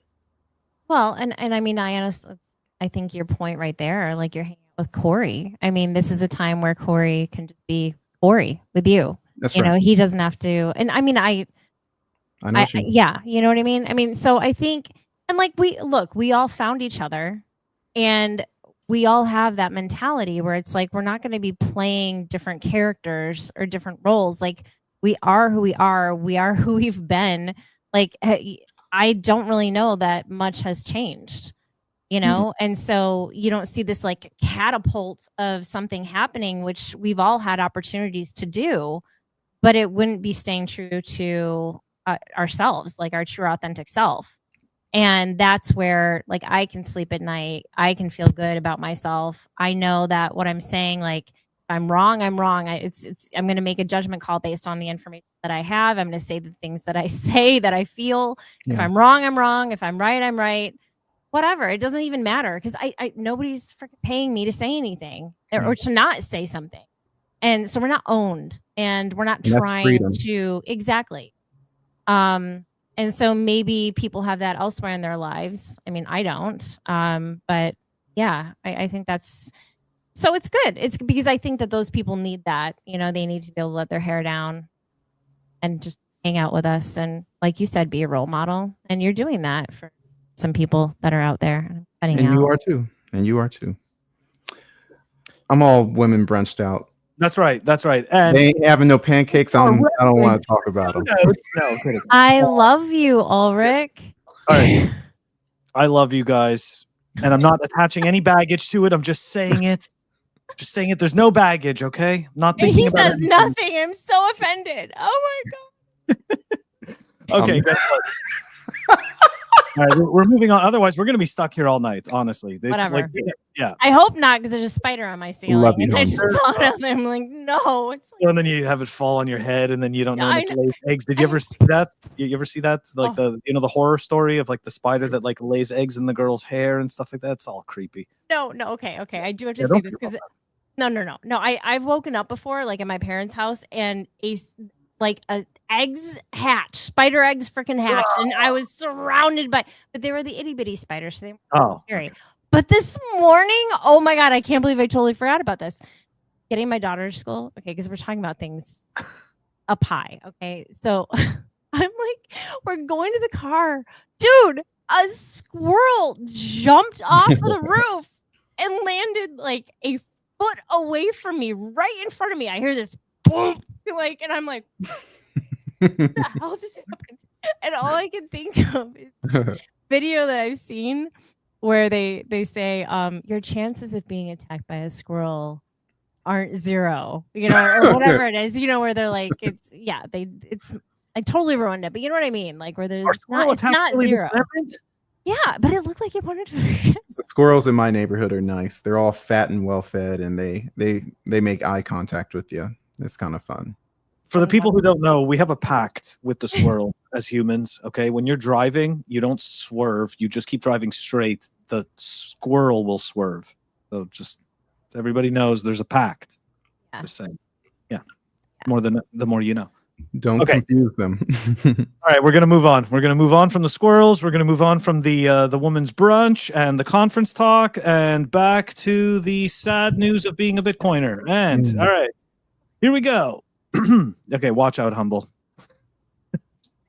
Gonna go attack the squirrel. Okay, so attack the spider. Okay, so here we go, guys.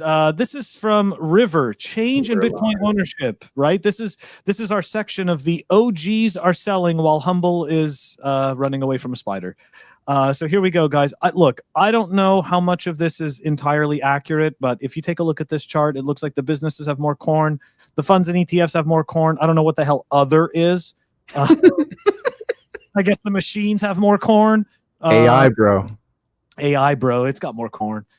Governments have more corn, which is really just seized Bitcoin, right? Let's be honest. They ain't buying. Right? Like if we're talking about the U.S. government, it's seized. Print money to buy Bitcoin. Not now. Hasn't started happening yet. And the individuals, right? Minus 247K. And I think the angry Chihuahua, right? Dieter Bob probably hit the nail on the head with this one. OGs sold to Sailor and BlackRock. Look, OGs gotta eat. So I think that's the whole thing, right? There's a market for a reason, right? People are constantly buying and selling. So, this whole idea that, quote unquote, OGs are selling. Number one, I'm pretty sure at this point, Bitcoin has proved itself as an asset to hold as much as you can, as long as you can. So OGs are only really selling what they need to sell. That's in right. order to pay the bills and live, you know what I mean, depending on how much Bitcoin they have, live the certain lifestyle that they're living. But they like this idea that like, you know, OGs are going and dumping all their corn out and everything like that, you know, for fiat or just to get into, you know, a bunch of 401k yield vehicles. I think this is nonsense. I do Here's think it's what I think. You know, and I made a video about this recently where, you know, there's a new demographic, a new financial vehicle that people are enabled to use. And it's, of course, it's the ETF. Now, I remember I've tuned off Plan B for 4 years, but somehow he sometimes pops up in my algorithm. And he had recently said, I don't know if it was engagement or not, but it's like, hey, you know, there's an ETF. Why do I need to hold Bitcoin? I could just hold the ETF. Hope you're okay, Humble. But it's like this ETF has now not resurrected, but made alive a demographic of Bitcoin holders that rather not deal with the signing device or self-custody or holding your seed phrase on steel or paper or whatever you're going to do, or multi-sig. And it's like, hey, I can just give it to BlackRock and excrete that value or output that value whenever I need. So when the ETFs came about, how do we know that there weren't a whole bunch of people that said, I'm going to sell my Bitcoin for this thing, and this is how I sleep well at night? And so it's not that it may not be OGs. It may just be corporate Bitcoiners that were around before 2024. 2024. So I think it's a combination of a lot of people. Of course, the people who wanted to hold until 100K, guess what? They bought it 1,000 or 100, and it's like, man, this thing is going to 100,000. I know it is. Of course, you're going to get a sell wall. Look at that sell wall that happened in November or early December. It was massive. How many of those people were selling because, hey, I hit my finish line? The next finish line may be 500,000 or 250 for someone. For me, I'll be honest, like, hey, I don't care where it goes.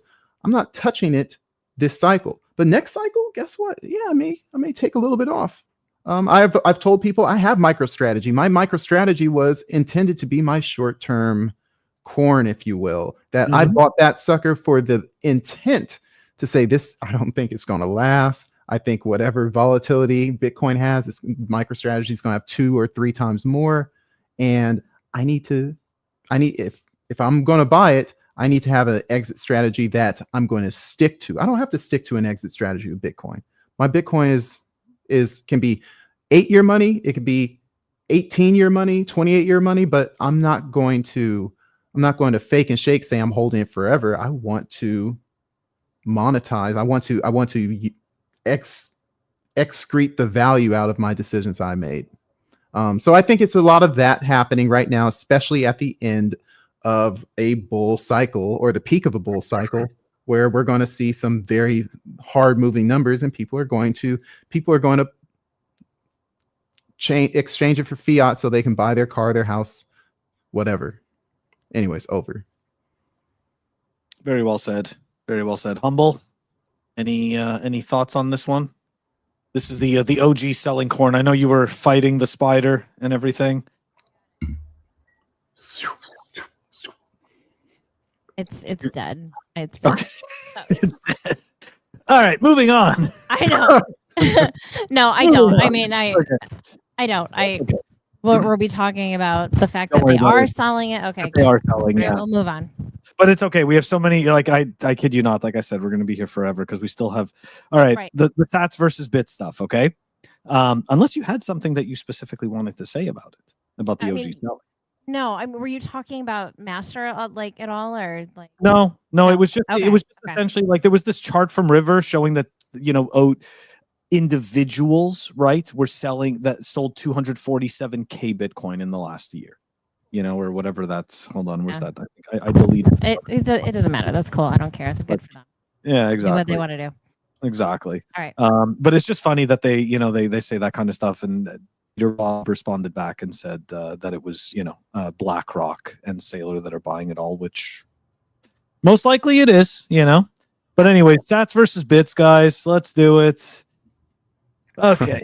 So, I mean, look, we're not going to get into this debate. I mean, I call it sats. So you could just imagine that it's not that I'm a sats supporter, but this is what I've learned. That's what I call it. I don't care, like you guys want to talk about it, call it bits, Bitcoin. But so at Jack, right, finally weighs in on this, right? Doesn't get those lightning terminals to work, but fucking weighs in on this. Anyway, sats is definitely the wrong term and is stopping everyday people from acquiring, spending Bitcoin. I got to tell you, there's been some bad takes, right? And of course, this take is also bad, but talking about, right? Like, no, because of course, right? It's gonna, you're always an enemy in somebody's story, right? So of course, my take is gonna rub somebody the wrong way, and obviously, I don't give a shit. But like, think about how stupid that is. When have you ever heard somebody tell you, "I'm not getting into this Bitcoin thing because you call these individual units satoshis. I just don't understand this." Like, fuck. What kind of a stupid comment of all the people to make that comment on top of that, right? Like this guy, all the people, the genius Twitter creator, right? Yeah. Did you see? I mean, somebody commented on there that they were like, "You were there when we decided we were going to call it sats, and you didn't have a problem with it then, but now you have a problem with this." So, I mean, I don't know how that all transpired. This was like a thing? They were all honestly round table discussion. Let's call Satoshis. I don't even know what happened, right? Like I don't even know what ended up happening with that. But I feel like the discussion was revamped because of Steak and Shake. Yes. Okay? Because Steak and Shake listed sats on the bill, right? And then I remember I looked at that and right away, obviously, I couldn't help but troll the Bitcoins and bits people, right? And put that bits people in shambles. Right, because of course, right? Look, they're calling it sats. They're not calling it anything else. This is what the public accepts, right? The public accepts sats, and and then people are like, why would you call it after a person? Like I know that the angry Chihuahua Dieter Bob was saying that, oh, it's because the people are idolizing Satoshi. I don't think know if that's really his. That's probably a symbolic name. It's probably not even, like, why would you name after a person? What person? It's just relevant. It's relevant to to Bitcoin and the Bitcoin lore. Like that's all it anyways. Okay, so here's Predator's take on this. So much energy and social capital is wasted on what arbitrary name we should call the smallest unit of Bitcoin when it doesn't even rank in the top 100 barriers of entry. I know a lot of people get angry with Predator because he posts a lot of some would say doom and gloom, other people would say realism, some people say it's a little bit in between, but that take is straight. Like I think he nailed it. It's a complete waste of time, and this stuff, just seems like a psyop. Could you imagine also the cultural, like Bitcoin really is global money. Like, what are people going to end up calling it in Indonesia? If it's going to be used there, and is it going to be absolutely a Satoshi, or is there some sort of other cultural impact that's going to drive them to call their atomic unit something different? No one person owns what this is supposed to be called. So to even try to coerce everyone, say it shall be, it's just statist, and it's just a form of weird lobbying. It just shows that we haven't really drifted far from our political state, and that even with Bitcoin, even living in this Bitcoin world, we're still a bunch of statists. Stop telling people what to do with their thoughts. That's it. Well, and if it's spinning off of the Steak and Shake conversation, right? Because that seems it is happening around that time. Like this comes up and, oh, Satoshis are on the receipt. Well, if you used Bitcoin to frickin' buy your food, I don't think Satoshis is going to be that shocking to you and keep you from getting into Bitcoin because you use Bitcoin to buy the food. I mean, not that that's what this was purely based about, but it seems like that was the reviver. Interesting timing, right? Yes. Yeah. I mean, they're not dolls, right? Dollars and cents. It's a measurement. And that's right. Yeah. Well, TC kind of I think had the best argument for this, right? He listed this like when the argument was really heating up. I feel like it was like 6 months ago or 8 months ago, whenever the hell it was. And he put out this post, right, that listed where we got the names for all the different types of, like energy and stuff like that, like amps and stuff like that, and where that all came from. And essentially they all came from the discoverers of these things and or the creators. And it's like, so we kind of have this huge historical precedent, right? In history for doing this with naming conventions. So it's not like it's totally out of left field and the Bitcoin supporters are just being ridiculous about this. I don't know. Anyway. At the end of the day, if the West calls it sats and the East calls it bits, like, are we going to be going to war because you call it, because we're going to we shall call it one thing? It's just so dumb. Like, I wouldn't be surprised if 200 years from now that there's 4 or 5 different ways to claim what a Bitcoin is and what a Satoshi is, or what the atomic unit is. And when we have to divide it, because guess what, Bitcoin may get to a point where we have to divide sats into something smaller. Instead of 8 zeros, we end up going to maybe 9 or 10. What does that do to those units? So we're just overthinking this right now because a bunch of people want to be Aristotle, and it's just dumb. It's just, let's make this thing work. They have nothing better to talk about, is what that really means. Yep. Like, do we really need to talk about this? There are all these, I don't know. Like, how do I remain relevant in this space? Oh yes, let me bring this up. And you see that a lot. You see that. So you're just like, oh, come on. Like, oh yeah. That's a very good point. That is a very good point. Okay, sats versus bits. It's dead. Okay, moving on, guys. We are almost there. Almost there. We have it's just insane the amount of stories. But yeah. We're gonna take a look right now at this OSM. Okay, this OSMU stuff. All right. So for the people who don't know, this has to do with all of these solo miners, right? Like BitAxe and not necessarily Canaan, but I think BitAxe and the Nerd Axe. And OSMU, for the people who don't know, is Open Source Miners United. A fellow Bitcoiner reached out to me that claims that essentially this organization requests donations, but these donations are not requests and they are not donations, they are fees. Okay. And supposedly there is some we'll say some opacity, right, around where those funds are going, right? So people don't know where those quote unquote donations are headed. So interestingly enough, there's this account that popped up on Twitter called Gizmo Miner. Okay, and Gizmo Miner retweeted Crypto Cloaks. Okay, this is really weird. So here we go. So this is Crypto Cloaks that's been talking about this, and there's no and like he's really not getting any traction. So here we go. When all you wanted to see, when all you wanted was to see the cool projects you mandatory donations helped pay for at OSMU, but in reality, that's a secret that they won't show you, and all you get is screaming deflection and people yelling FUD. I will be personally funding builders instead of giving money to OSMU, and highly suggest others do the same, as the fund seems to be benefiting only a few people and not the actual Bitcoiners. And yeah, hold on a second. There's another. Here we go.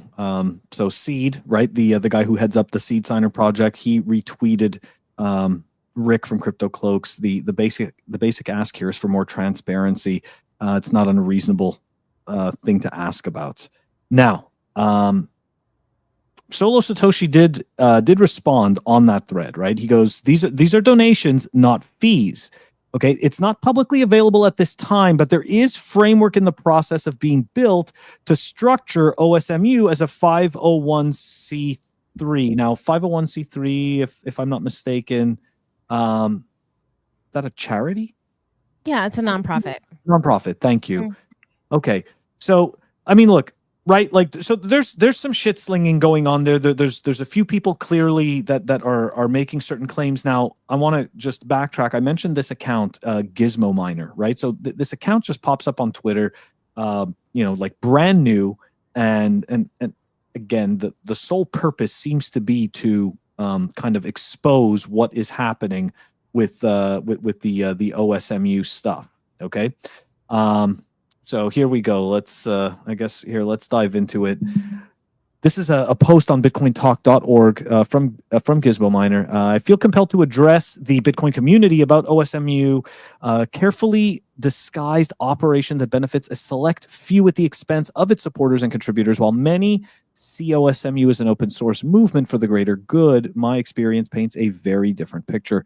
I was one of the original founders of what later became the OSMU. It began when I created the Gizmo Discord server alongside Scott, intending it to be a place for free knowledge sharing and collaboration. Early on, however, I saw troubling signs from Sir Vapes-A-Lot, who hijacked the server, was more interested in monetizing the community than staying true to open source ideals. I implored him, explaining that this was not the purpose of this community, but he went on trying to sell things in the Discord and scheming to generate money from the community itself. Later, Sir Vapes-A-Lot established the OSMU Discord with a clear focus, leveraging influence for financial gain, and Scott went right along with him. And again, guys, these are accusations, right? Like, this is seemingly like something that's developing, but also being attempted to keep quiet, because really nobody's talking about this. And so this is these are the claims, right, that this account is making. So grifts include, but are not limited to, demanding funds for private tiers of support, requiring payment for so-called premium access. It's unclear if these tiers still exist, but they were in place at one time. Mocked and slandered respected Bitcoin contributors behind closed Discord channels while publicly pretending to show respect. Exploited the community's goodwill under the guise of open source development, funneling funds without transparency, employed strong arm tactics, implying that if you don't pay them from your BitAxe sales, you'll be seen as illegitimate. And then the lack of transparency. For years, members have demanded transparency regarding OSMU donations. The reality is they take in far more money than they disclose and continue to grow their influence under false pretenses. Many members of the OSMU have raised the alarm of transparency, only to be ostracized or ignored. Members of the OSMU community who speak up face slander, backdoor rumors, and other politically motivated reprisals from the OSMU admins. Okay, so I don't know what the hell is actually going on. I understand that there is always your side, my side, and the truth. I have no dogs in this fight.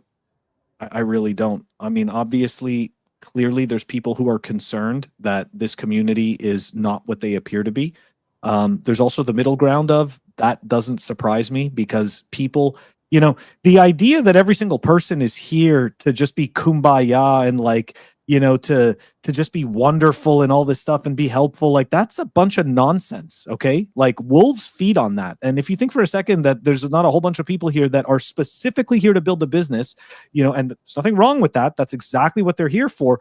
But the people who are here with not those intentions end up getting taken advantage of, right? If they don't recognize what's happening. Anyways, I did enough talking. Humble, what are your thoughts? So I mean, I don't know the backstory completely on this, but from what I'm gathering here, so they've been around for years. Mm-hmm. Okay, so they're still in the process of becoming a 501c3. That's what that post was. Is that that's what they're hoping to do? That's what he claims. He claims that that is their goal. Yes. Right. So I wonder, first of all, how long he's been saying that, and also if you're accepting them, their donations. Well, you have to claim that as income. So if you're claiming it as income, then how are you distributing your funds? I mean, it really sounds very, I mean, I wouldn't trust any part of it, especially if you're telling people again, like, oh yeah, I'm working on becoming a 501c3. I mean, I know the paperwork is kind of a pain in the ass, but you've been around for a few years and now you're calling it donations and you're hoping to do, why haven't you done this? do they have a responsibility? And this question goes to both of you. Do they have a responsibility? Because they are not an official nonprofit organization, right? It is essentially just a Twitter account with a Discord group and a group of people that are, yeah, I'm not trying to belittle their work, right? Like it's just not like an official organization, right, under the law, so to speak. Do they owe anybody this information, right? Like I agree that, you know, maybe in good faith they should show this information, right, about where their donations are going to. Or are they really donations? Because as we saw, if you don't donate, then you get slandered. And also the other thing is that of the different accusations that the guy was making, I don't know if it's a guy, the person was making, it's not illegal to talk smack. Thank God. We're still not in 1984 yet. We can talk smack all we want, and the reality is that yes, it is absolutely in poor taste. You know, when people talk shit, right? When any of us talk shit, it's in poor taste. But it's not illegal. And you know, those guys in their private chat groups, right? They're entitled if they want to sit there and shit on the people that they're working with. So be it. Yeah, but you know that stuff in the Europeans, assuming they are Europeans, they see that differently. I mean, the UK, you know, you go to jail for what you say on social media, and I think there's even a little bit more social backlash for speaking ill, especially in Northern Europe. I know some Swedish people who just can't stand, for instance, Donald Trump just because he talks mean. And you know, Americans, we kind of, even the Democrats, you know, they've kind of gotten over that. But generally speaking, I think that that a fee is a fee. If you don't get your bid ax, if you don't pay it, and all you get is, you know, backlash, and I say, I don't care, I don't want to pay it. Now, if you don't get your bid ax because you don't pay the fee, well, then it's a part of the cost. Or I'm sorry, if you don't get your bid ax because you don't pay the donation, it's essentially a mandatory payment. And honestly, if they really wanted to be slick about it, just overcharge and don't virtue signal saying OSMU and saying it's a donation. I think the problem is that we live in this, I mean, Bitcoiners come from all walks of life. And I think, because I'm almost certain these people are European, because they say, oh, we have to have this social marketing stance where it's like, hey, we're doing good for society. Some sort of greater good utilitarian thing. It's like, or altruistic thing, I should say. It's like, look at how great we are. We're such virtuous people. Call a spade a spade. You want to charge more money to go divert it to this effort, whatever it is, and it is what it is. And I just don't understand. Bitcoin is supposed to be this pure form of monetary energy without any government intervention, without any coercion, and yet still we act as if we have to do these we have to play these games. And all the complaints in there were all subjective: slander and talking bad and lying. I'm like, oh my gosh, like, you know, okay, Cupcake, like, chill out. Like, just in my opinion, these open source projects, you know, people get mixed up with people that they essentially think that they can trust. And, you know, I remember dealing with, I remember seeing how someone who wanted to run a conference in Africa, I forget his name, but you knew him as well, Phil. Oh, and, yeah. This was with the Satoshi Journal drama, wasn't it? The Satoshi Journal drama. And it's like, well, because you trusted some Nigerian dude who's promised. Yes. Yeah, but who was the kid who was local here? He was from Canada or something. You remember? I forget. He's not DJ Satoshi. But yeah, he's not up in Canada though. I don't think. Oh, I thought okay. But yeah, there was DJ. There was Jeremy. But DJ Satoshi and Jeremy were like the ones that were impacted the most. And I feel like, dude, like, you're mixing up with these strangers you don't know. And it's like, I understand we're all in the World of Warcraft generation. It's like, this is my friend. You don't know these people. And it's like, we have to what does it say? Don't trust, verify. That's what Bitcoin is. But somehow when we all say, yeah, I like Bitcoin, that means it's my blood brother and I can trust whatever they do. And when they betray me, it's like, I didn't see this coming. It's like, we have to be a little more Bitcoin about our interactions with people. And if it's not kumbaya, it's like, dude, cover your ass, CYA, and you won't have to deal with this. If you don't like the fee, don't buy the BitAx, or just accept it as, hey, this is a 2% or a 1%, and whatever they're doing, it's not your business is what they're doing, because it's their BitAx. Maybe it's a little too Rothbardian to me, but maybe I'm a little too Rothbardian for the next person, but I just see this as, man, maybe because I don't care for BitAx that much either, but I really don't care. If someone asks me for transparency and I'm a private entity, GFY, man. Oh, solid. All right. Are we, I'm good. I'm good for however long you can. This is is there anything else? No, because we still have a couple more topics. So I wanted to give Humble a chance. If she had anything she wanted to say in addition on the OSMU topic, or if we can, because we're still going to talk about the Missouri stuff and the Maya Parbhoe situation. So no, we're good. Okay. I don't have anything to add on that. Yeah. And just, okay, so I have one last thing to say about the OSMU thing, and it's just this. It is the resellers, if I understood correctly, that have to pay this fee, right? Like when you're buying a NerdAx or a BitAx or something, like that fee is not happening. So from what I understood, it's the resellers that are having to do this. But again, I don't know much about this. There isn't a real story going on, right? Because people, for the most part, it's just kind of like being ignored and swept under the rug. So I'm sure at some point it'll blow up when it's convenient. Either way, let's move on, because the Maya Parbhoe one is pretty long. So guys, if you're following along with us, you know that last month we started to discuss this story.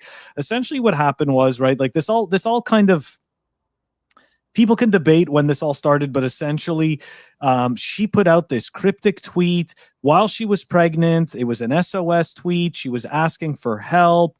And then she was saying that the U.S. Secret Service was like coming to take care of her. And then she deleted one of these tweets. She also retracted the comments.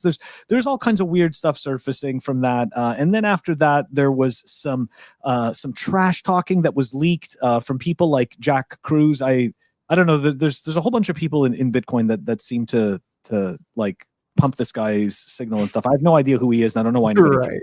I'm sorry. I don't give a shit. Maybe I should. Like some holistic doctor. Yeah, like who cares? Anyways, it doesn't look so holistic. Anyways, okay. Let's continue. But it's, I mean, look, so he kind of badmouthed her, and then Frank Corva said that he's gonna drop an article covering all the different allegations. Also, Geyser Fund dropped her funding campaigns, and they didn't say why, but in this article, we end up learning why. So, and it's because of all the sketchiness that's going on. So, all right, guys, let's go through it, right? Because there is a lot. So the whole TLDR is that there are reports essentially that Maya Parbhoe is controlled opposition. There are other reports that she treats locals in certain situations in Suriname unfairly, or criticizes their financial situations and whatnot. There's, what else is there? Let's keep going here, because there is just so many different small accusations. Here, hold on. Yeah, let's go. Come on. Okay, there's the Jack Cruz stuff. Okay, so there's some people that went and visited Suriname, and they have like essentially these different takes, right, on the way that they perceive her campaign in Suriname. And essentially one of the big issues that's happening is that there appears to be a discrepancy between the way that she is framing her quote-unquote Bitcoin candidacy to the international world and what's really happening on the ground. Okay, so, we're getting comments like this, right? Members of the Bitcoin community on the ground in Suriname are doing tremendous work, and that, they don't want to damage, they essentially don't want Parbhoe to damage the perception of what the actual Bitcoiners are doing on the ground, okay? And it's really strange, right? Because in this case, right, this is her chief economic advisor. Okay, Rahim Tagizadeghan. I'm sorry, I killed that last name. I can't pronounce that. Parbhoe's chief economic advisor claimed in a recent X post that when he visited Suriname, he also found the reality on the ground was different from the image Parbhoe had been projecting to the world. Okay. So here we go. This is the former senior campaign advisor. Okay, visited Parbhoe in Suriname twice, once in January and once in February. Also voiced concerns about Parbhoe based on her lack of ability to execute as well as her poor business acumen. Parbhoe tearfully told him that the companies she founded, Quickship Logistics, Icarus Geosystems, and Daedalus Labs, weren't profitable, but that she had to keep up the image that they were successful, or she wouldn't be respected as a young business, as a young woman in politics in Suriname. He added that she was very fearful about this fact might get out and ruin her reputation. Another source familiar with the matter confirmed the Quick Ship Logistics is not profitable and that Parbhoe uses funds from the company to pay for personal expenses. There's also rumors that these companies are used for money laundering as well. But again, right, there's no... All of this stuff is accusations, okay? Like we're not trying to sit here, like I'm not trying to sit here and paint this picture like, oh, she's evil and these other people are good. I'm just saying, like, these are accusations. They're pretty bad. And this is the reason why specific Bitcoin, not only media outlets, but Bitcoin fundraisers like Geyser Fund pulled their support, right? So that's what ended up happening here. Okay, so this is where it gets a little kind of petty. So at one point, right, when Maya Parbhoe was supposed to give birth, she ended up hiring this security team, right? This grayscale security team, which, from what I understood, she received this through a contact through the Bitcoin Veterans Group. Okay, so here we go. This is what some of the comments this guy had to say. One of the members from the grayscale security team who went to Suriname. So here, I wasn't as concerned about Parbhoe's lack of focus on Bitcoin, which he still noted, as he was with how Parbhoe treated the less fortunate in the country. She speaks to people based on how they dress and how they present themselves. The security team member told Bitcoin Magazine if they are poor, you can tell that she doesn't give a flying shit about them. We would walk through the streets, and if somebody walked past her, walked too close to her, she would act like they were dirty. She didn't, She did not like these types of people being around her. He added, Parbhoe also demeaned and belittled both his security. This is kind of rough. Both his security team and his partner on the ground, he said. According to the security team member, she asked him how much money he made. And when he told her, she responded by saying, I don't know. I didn't know you're one of the poors. I didn't make up that word. Yeah, no, I know. I've heard it too. It's brutal, though. Almost every source of this piece said that Parbhoe either owes the money, owes someone that they know money, or owes someone with whom she works money. Okay, so I mean, like you can see, right, that like this whole entire article, that there is just a whole lot of bashing. And there is, I mean, certain comments that she made, according to this, if I need to pick between airtime billboards and actual projects that help people, I will always pick the latter. I mean, this should be unfortunately, no surprise to people that are running for office.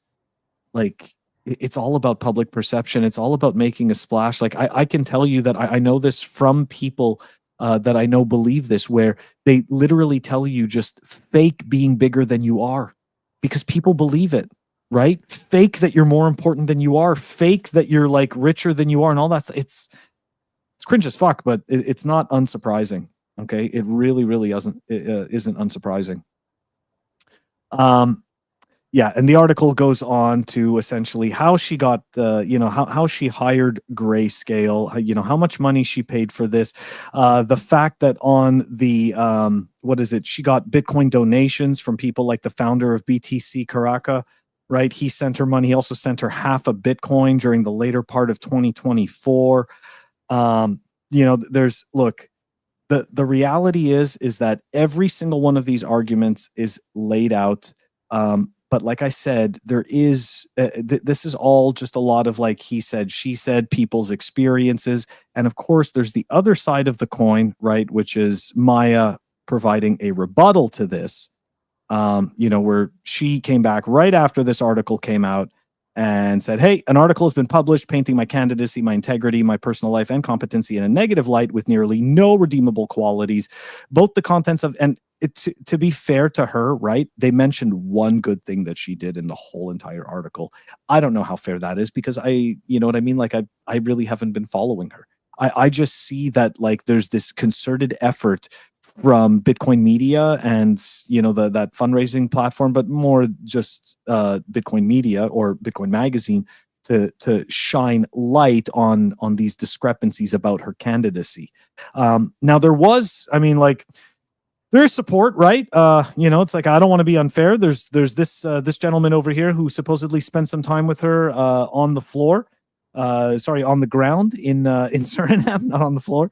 And he goes on to explain that he visited her, and he explained that the situation with Dr. Jack Cruz, he believes that it's a little bit petty. Essentially, Jack Cruz claims that he was censored because supposedly he was talking at an event over there. He was talking about something he shouldn't be talking about. None of what he was talking about was actually described here, so I do apologize.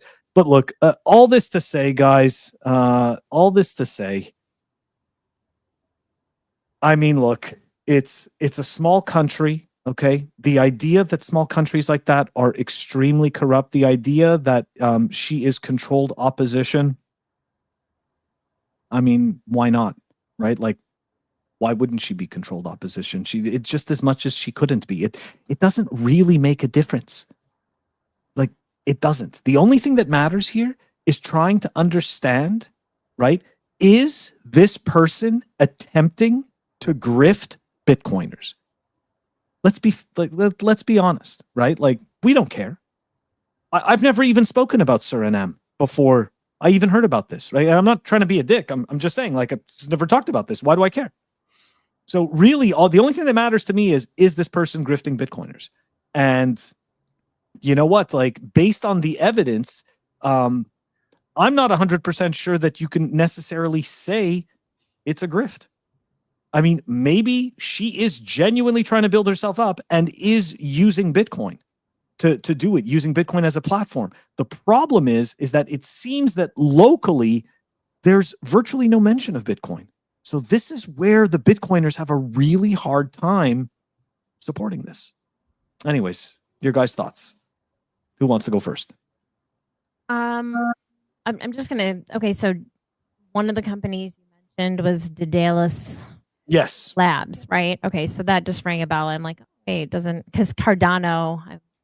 I thought Cardano was so amazing when I got into crypto a long time ago, which I'm not into anymore. But so I looked it up. So it doesn't look like she had anything to do with Daedalus wallet, unless they are the same. But I don't think so.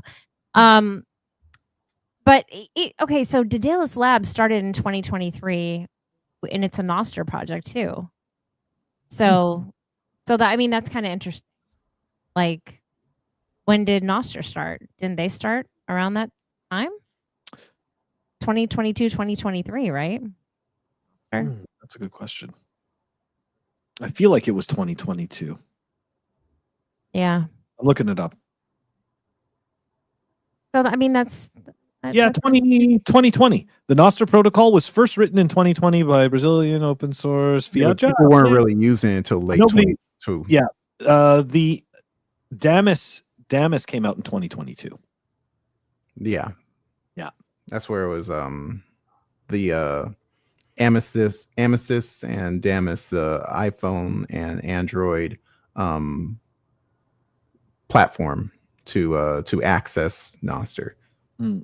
Has Jack Dorsey ever said anything about Maya? Not to my knowledge. I haven't seen anything at all. So, yeah, I don't know. To me, I'll just say this because it's one of those things you can just spend so much time trying to figure out and connect everything. But like, why? The most suspicious thing is the fact that we don't talk about Suriname, but suddenly it's so important and we have to hear about it all the freaking time. It's like, okay, why? And why are big people paying attention to it? It's it's not like we don't have adoption happening like many places right now, but we have to focus on start of all places, and I don't know. Is it at all possible? Sorry, Ulric, before you go, is it at all possible that essentially Bitcoin people got excited and thought that this was going to be the next El Salvador and that they were going to get to make big noise? And then they get out there and it turns out that it's a giant nothing burger and they can't make big noise. So instead, this is like the engagement, the best method for engagement to back out of it. I don't know. I don't know, because like there's Honduras, like Honduras has expressed interest as well. I mean, there's all these other countries that like, why don't you pay them? I don't know. It's just weird. It's because we shouldn't Oh. be focusing on the countries that are adopting it, and because we shouldn't end with these politicians that represent them. When you have these other politicians that have come around since 2020, all you've heard is, I like Bitcoin, vote for me. I like Bitcoin, donate to me. Mhm. But when you go to their websites, whether it's RFK, Donald Trump, local, representatives like Eureka Holmes at Bitcoin Magazine, CK was in love with Eureka Holmes. He was always talking about Eureka Holmes this, Eureka Holmes that.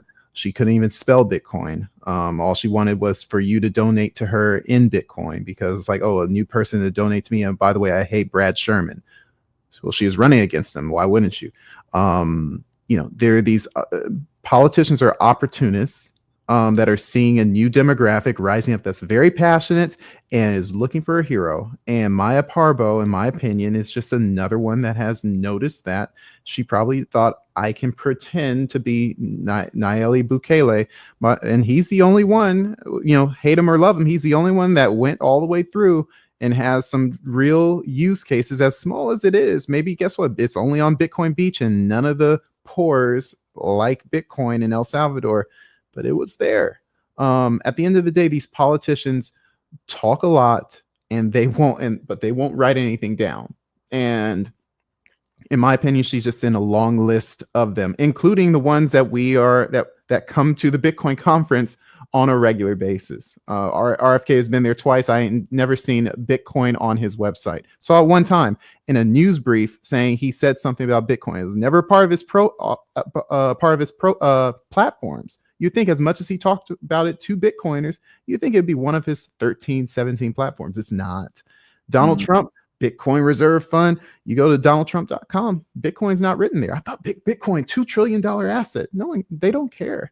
And they don't really need to care, because you Bitcoiners are so ready to throw all your heart and money and soul and support towards them by just mentioning Bitcoin to you. That's some simp puppy dog mentality. And so Maya, in my opinion, whether she's real or not, I don't mind if she crashes and burns, because politicians need to be made an example of. Don't be trying to use Bitcoin to get my vote or my support. Show me first, then we can talk. Yeah. Freaking mic drop on that one. Yeah. All right. Good one. I like it. I appreciate it. I appreciate it. All right, Humble. Any thoughts on this one? I mean, I know you gave your thoughts before, but any final thoughts on it before we move to the last? No, topic? because I don't really have anything super like. I don't know. I mean, the only thing I have to say is like that emergency SOS thing that she put out there. Like that's it's so suspect. It's like, right. All right, textbook. No, it's like textbook. Okay, I'm not getting the attention that I need, so I'm going to be the damsel in distress here for a moment, so I get the attention that I need, and then I'm going to retract that. But look at now, all this attention is being paid to me again, and people are discussing like they are right now.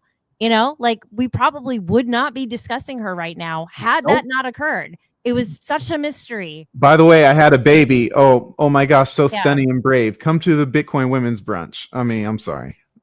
No. Oh, and the Secret Service, the U.S. Secret Service is here with me now. Like, what the fuck was that? Yeah, Like, I'm they're sorry. not. but then the next day she said she had a baby, and everyone said that she is stunning and brave. I'm sorry, Yeah. like that's Oh, you had a baby, so you totally It's were okay. delusional. Okay, I'm It's glad that you're okay. holding that baby, breastfeeding it right now. That like, no, that's not what happens when you have a baby. You're not like out of your mind. I don't know. It's brutal.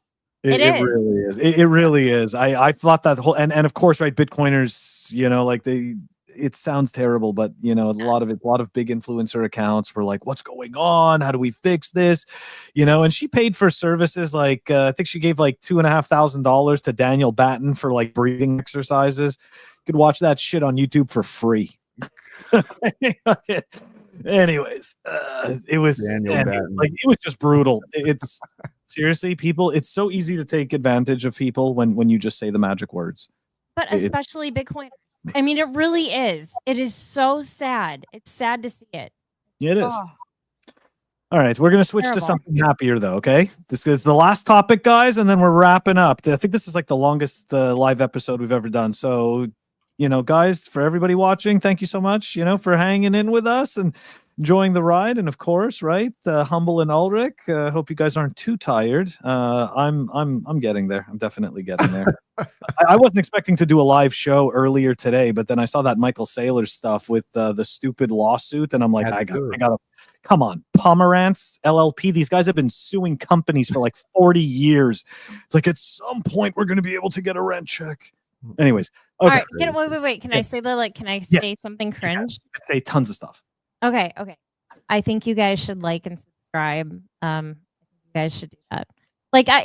Did you hear what I said? Because I just cut out. I said I can't even. It's cringeworthy because I can't even say it. Like and subscribe. I hate when people say that to this channel. I think it's important to remind people. To me, no, it is. I say that because seriously, I will watch stuff and I get caught up in it, and then I completely don't do any of that. But I did find value in it, and that's just the nature of the way things are. Everyone's this way now. Like you scroll through. I mean, you're not even liking things anymore because you're just like, "That's cool." On to the next thing. So yeah. Anyways, it helps get the message out to more people, and our message is pretty based. So that's all. No, I was just thinking about the whole like and subscribe thing, and I'm just like, have you ever actually, when somebody on their video tells you to like and subscribe? I do. You do? I do, because it's a reminder. It's like there are some people that do exactly what you say. Yeah, I know. So I'm like, yeah, Shut up. That, bro.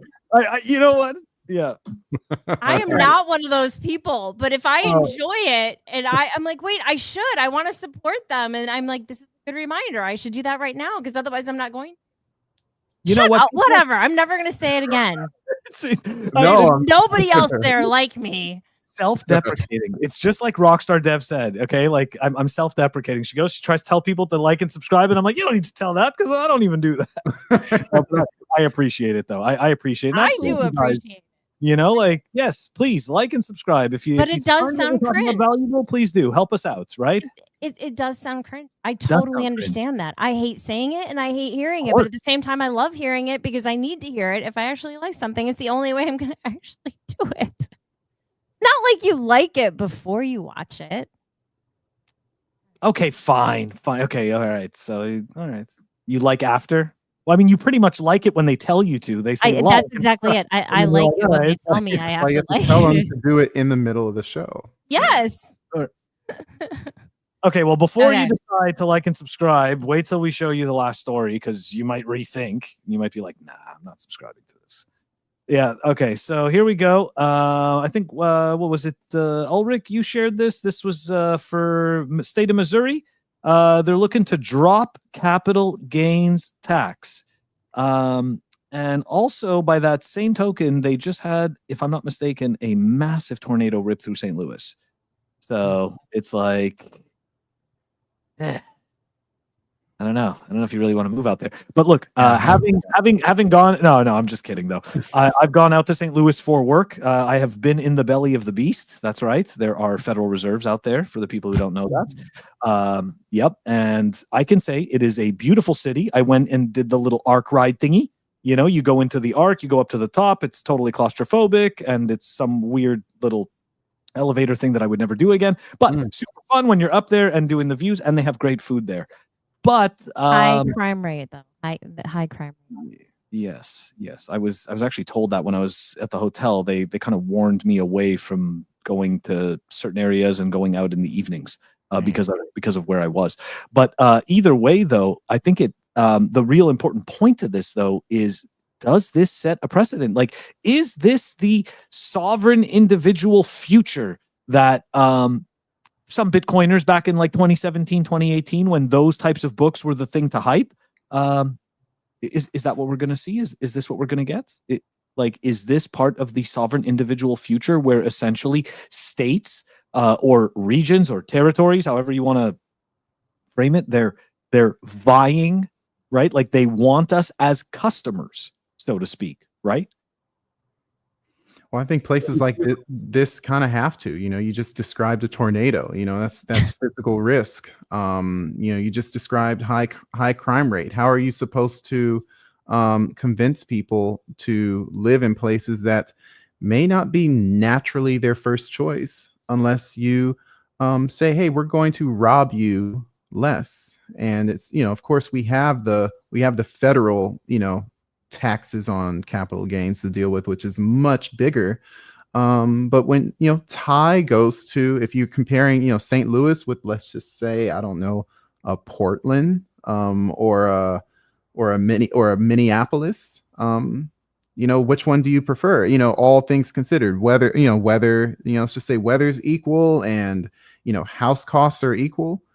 It's like, hey, those capital gains, if I'm thinking about my investments, or if I'm about to retire, I'm getting my 401k out, or if I'm a Bitcoiner, that's going to make a difference.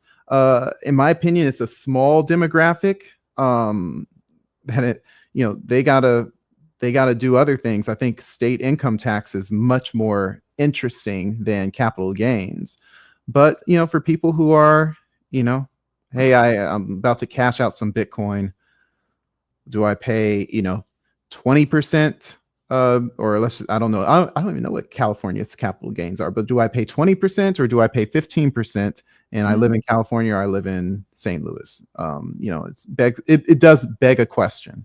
But in my opinion, there's still a lot to be asked for. And that needs to happen because we are a top heavy government. Until we become more locally heavy, I think it's a marginal victory and not going to make a big difference.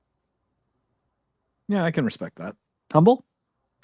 So I think it rang a bell for me. I want to say that I interviewed a guy from like a mayor from Missouri, but I'm not sure. I was going back through my profile and it looks like there's a mayor of Cool Valley, Missouri.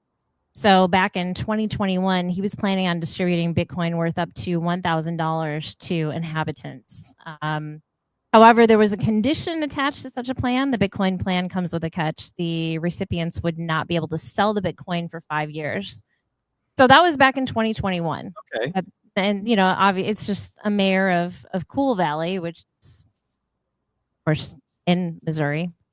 Not the entirety of Missouri, but yeah, I don't know. I also remember with the elections, there was, those memes where they're just like, there's no perfect, oh, wait a second. And then they show you like the perfect, whatever it is.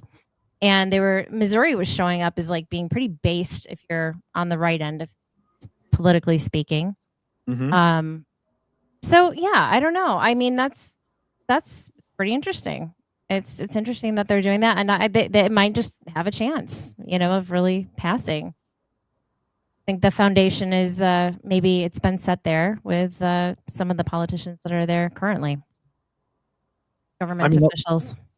I mean, it does, from the traveling that I did for work in my normie job, like I genuinely feel like they're, having gone to so many small towns all over the U.S., it seems like, you need something to get people to move to your town, right? It's got to be more than just a gimmick. Like it has to be like, either they can live better or they can have a better quality of life. I know those two sound the same, but when I'm talking about live better, I'm saying like maybe be able to hold on to more of their money, and better quality of life, maybe talking about stuff like low crime, low noise, right? Like stuff like that. So I just think like it's one of these things where at this point, right, all the novelties as to why you would move somewhere, they've all gone away. Like that's it, right? Like the circuses and the theaters and all that stuff. It's like we all get that. Like at this point now, like